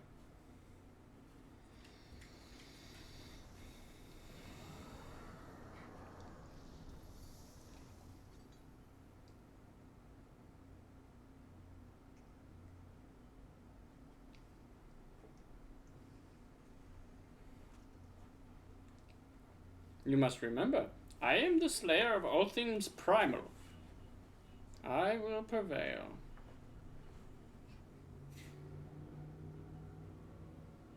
And thus another plan went up in smoke. I am beginning to see why Lord Zemus thinks so highly of you. Not that this changes anything, you understand. You have merely earned yourself a stay of execution.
Thought he was gonna punch the body. How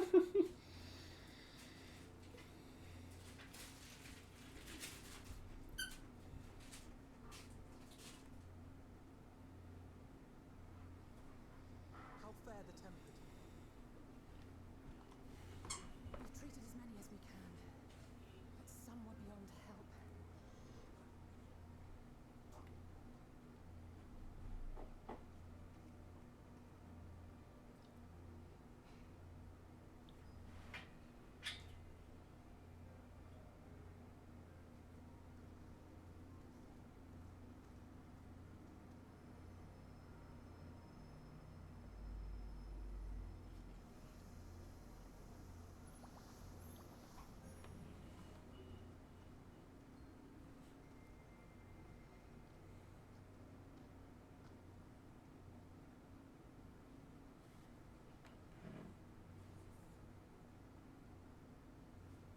Do not hang your head so, brave scions.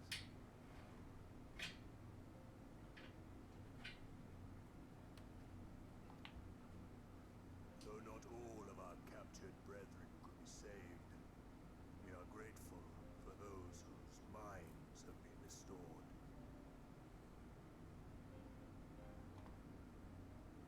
You could do no more, and that is enough. So please hold your heads high.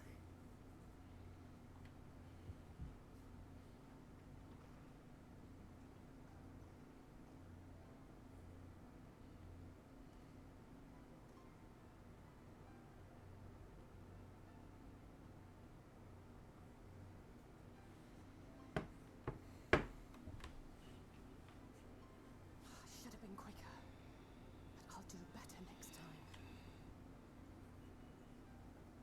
Thank you for your kind words. They mean a lot. You only have so much ether too. I mean, you're one person. A victory at great cost, but a victory nonetheless.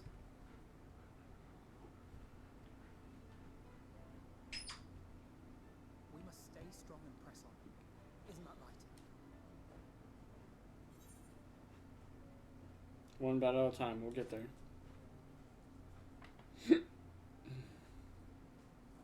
That we will.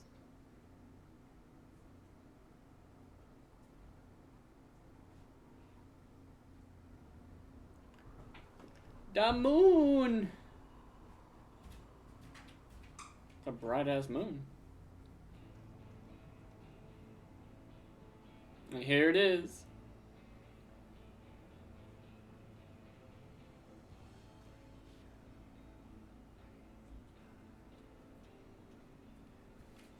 The Shadowbringers theme song to end Shadowbringers.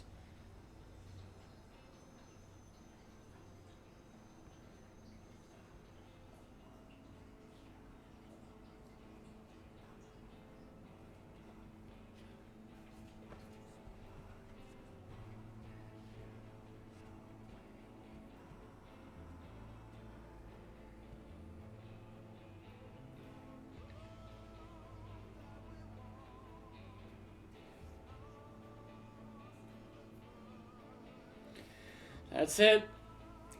It's the end of Shadowbringers. Still my favorite expansion.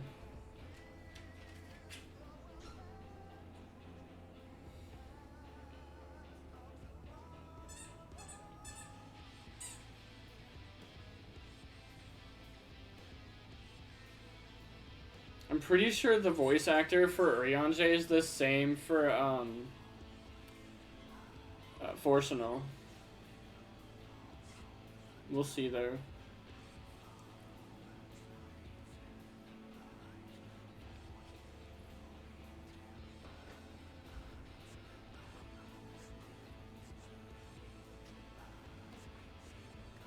Runar. Almet, Uemit, Seemit. Helric! For his one line. Bismarck. Ardbert, Elidibus. Merlwib.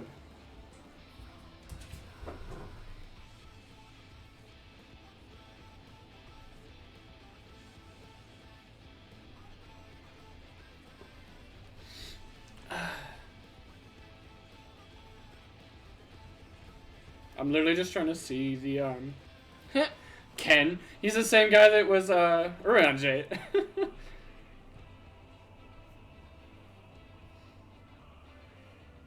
Forsenal, here we go. Oh, it's not. Okay. He just sounds the same, I guess.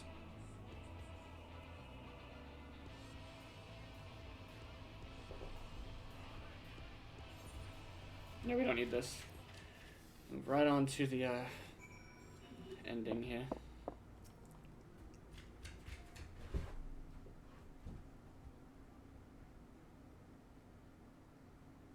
I trust you all enjoyed a comfortable flight aboard the Pride of the Ishgardian fleet.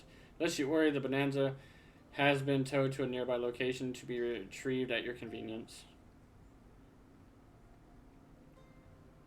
You have thought of everything, Lord Aymeric, and may I say how much I appreciated the hospitality you afforded us on the way home.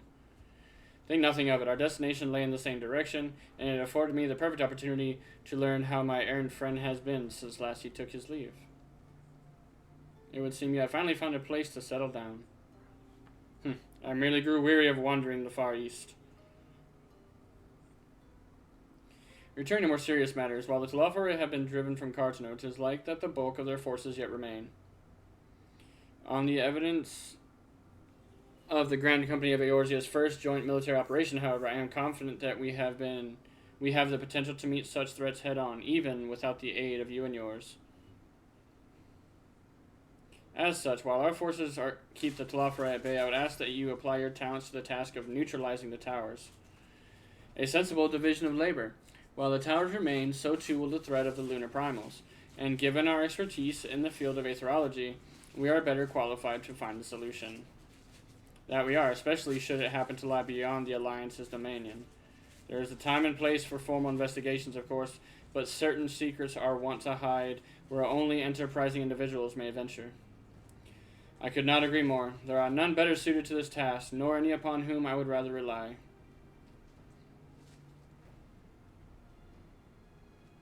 On behalf of the Alliance, I thank you. We look forward to receiving any information you are able to uncover. And with that, I must take my leave. Should you have need of assistance, pray do not hesitate to ask. Fare you well, my friends.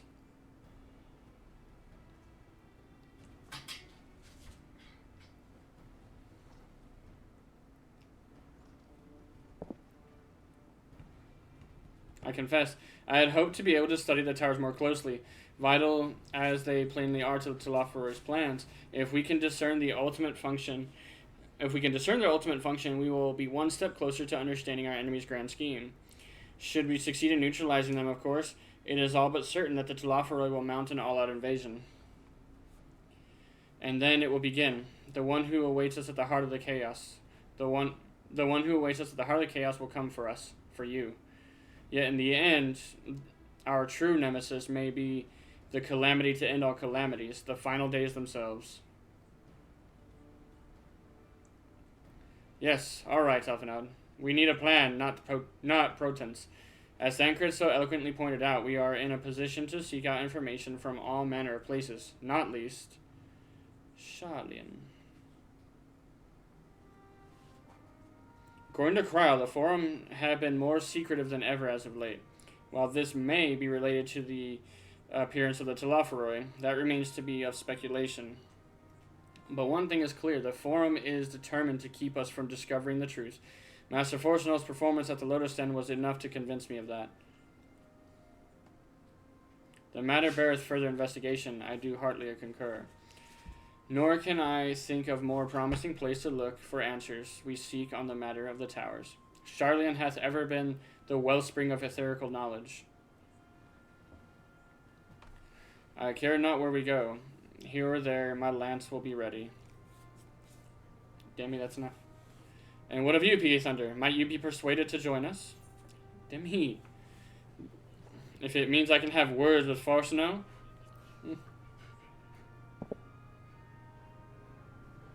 Only after I do. If he and his friends in the Forum think we'll leave them alone if they ignore us, they're in for a shock. It appears we are in agreement. We have but to wait for Kryl to secure the necessary permissions. In the meantime, there is a matter I would investigate. Does it involve tall structures? By a strange coincidence, it does. At present, I only have a creeping suspicion, but with your help, I will soon find out whether my fears are warranted.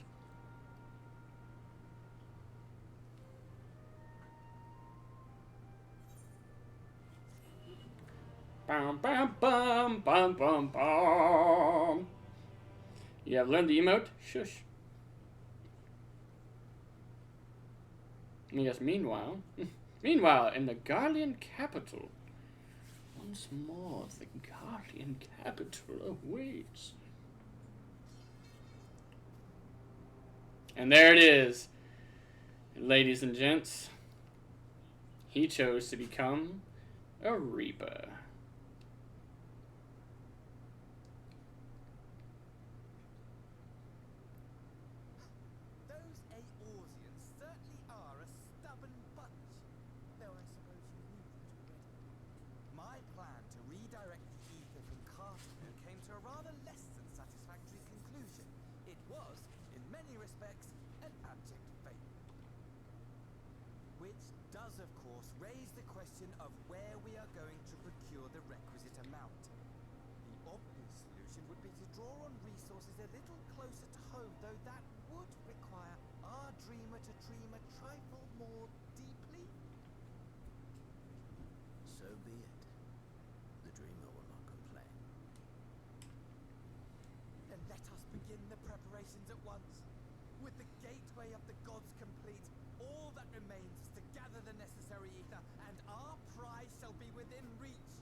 The first dungeon. The time has come to fulfill your heart's desire, my desire, to relieve those wretched creatures of their meaningless existence.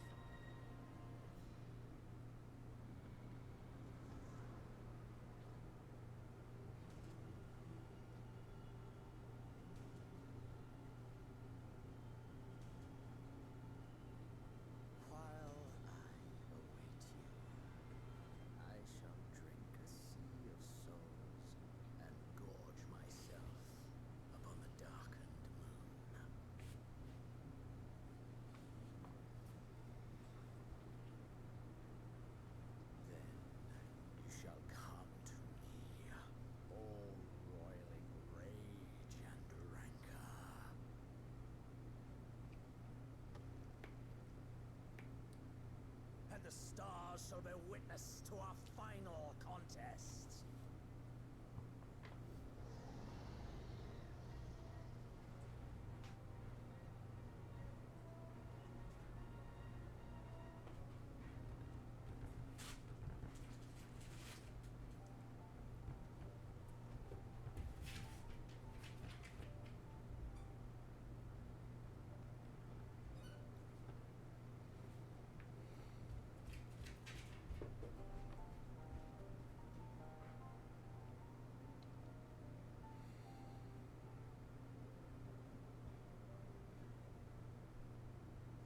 As I thought, the ethereal currents have been disturbed here too.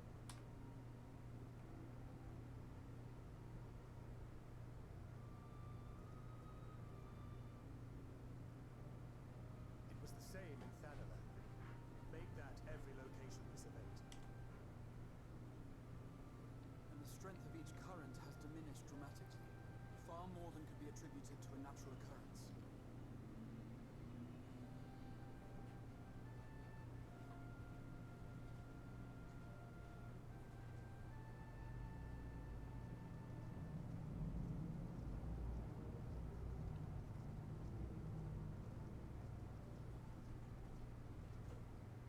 What tidings bringest thou from Dravania? We took a number of readings, and noticed that the closer we were to the tower, the lower the etheric density became. In short, The towers are drawing upon the land's ether, which would explain how they were able to carry out the summonings.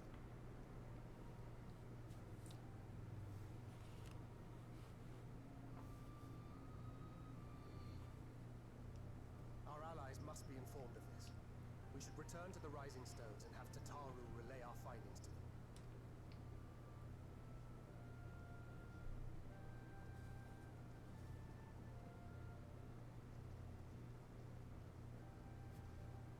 Hear me. Hear me.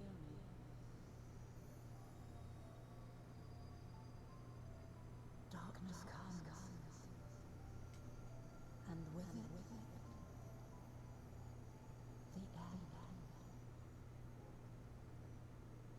The fate of the star is in your hands.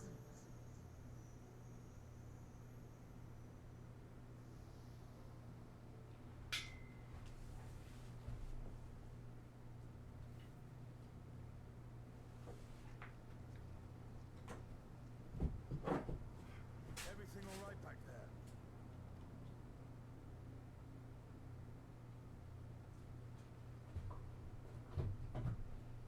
Stop it.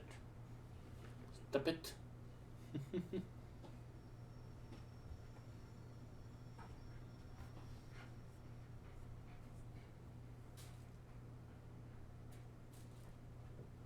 A solemn dawn, grim purpose shines, and gazes cast towards moonlit sky.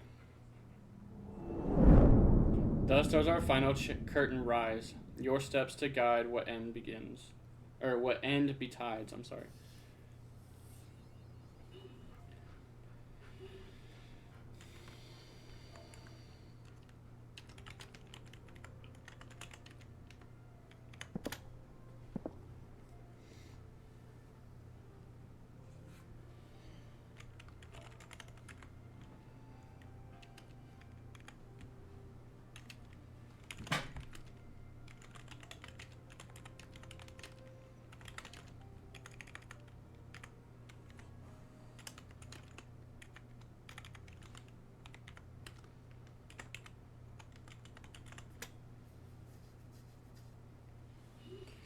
And this quest right here would start Endwalker, but we are not going to be doing that right now. We're not going to be doing that today. We are, let me back out here, to give us a general timeline. When's our first dungeon? Holy shit. Alright, our first dungeon is 20 quests away. So, I mean, it's going to be a minute, to say the least.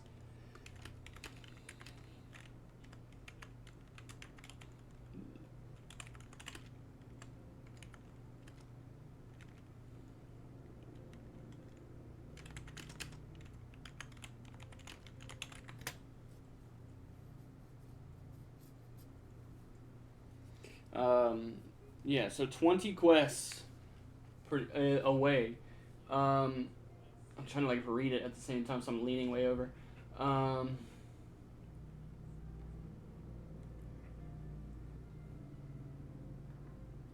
Yeah, 20 quests, guys. The first dungeon, the Tower of Zot. It's a rough dungeon. Luckily, myself and Lala know what to do. Know what to do in that dungeon, like, because we've been through it a lot and stuff like that. But my God, it is.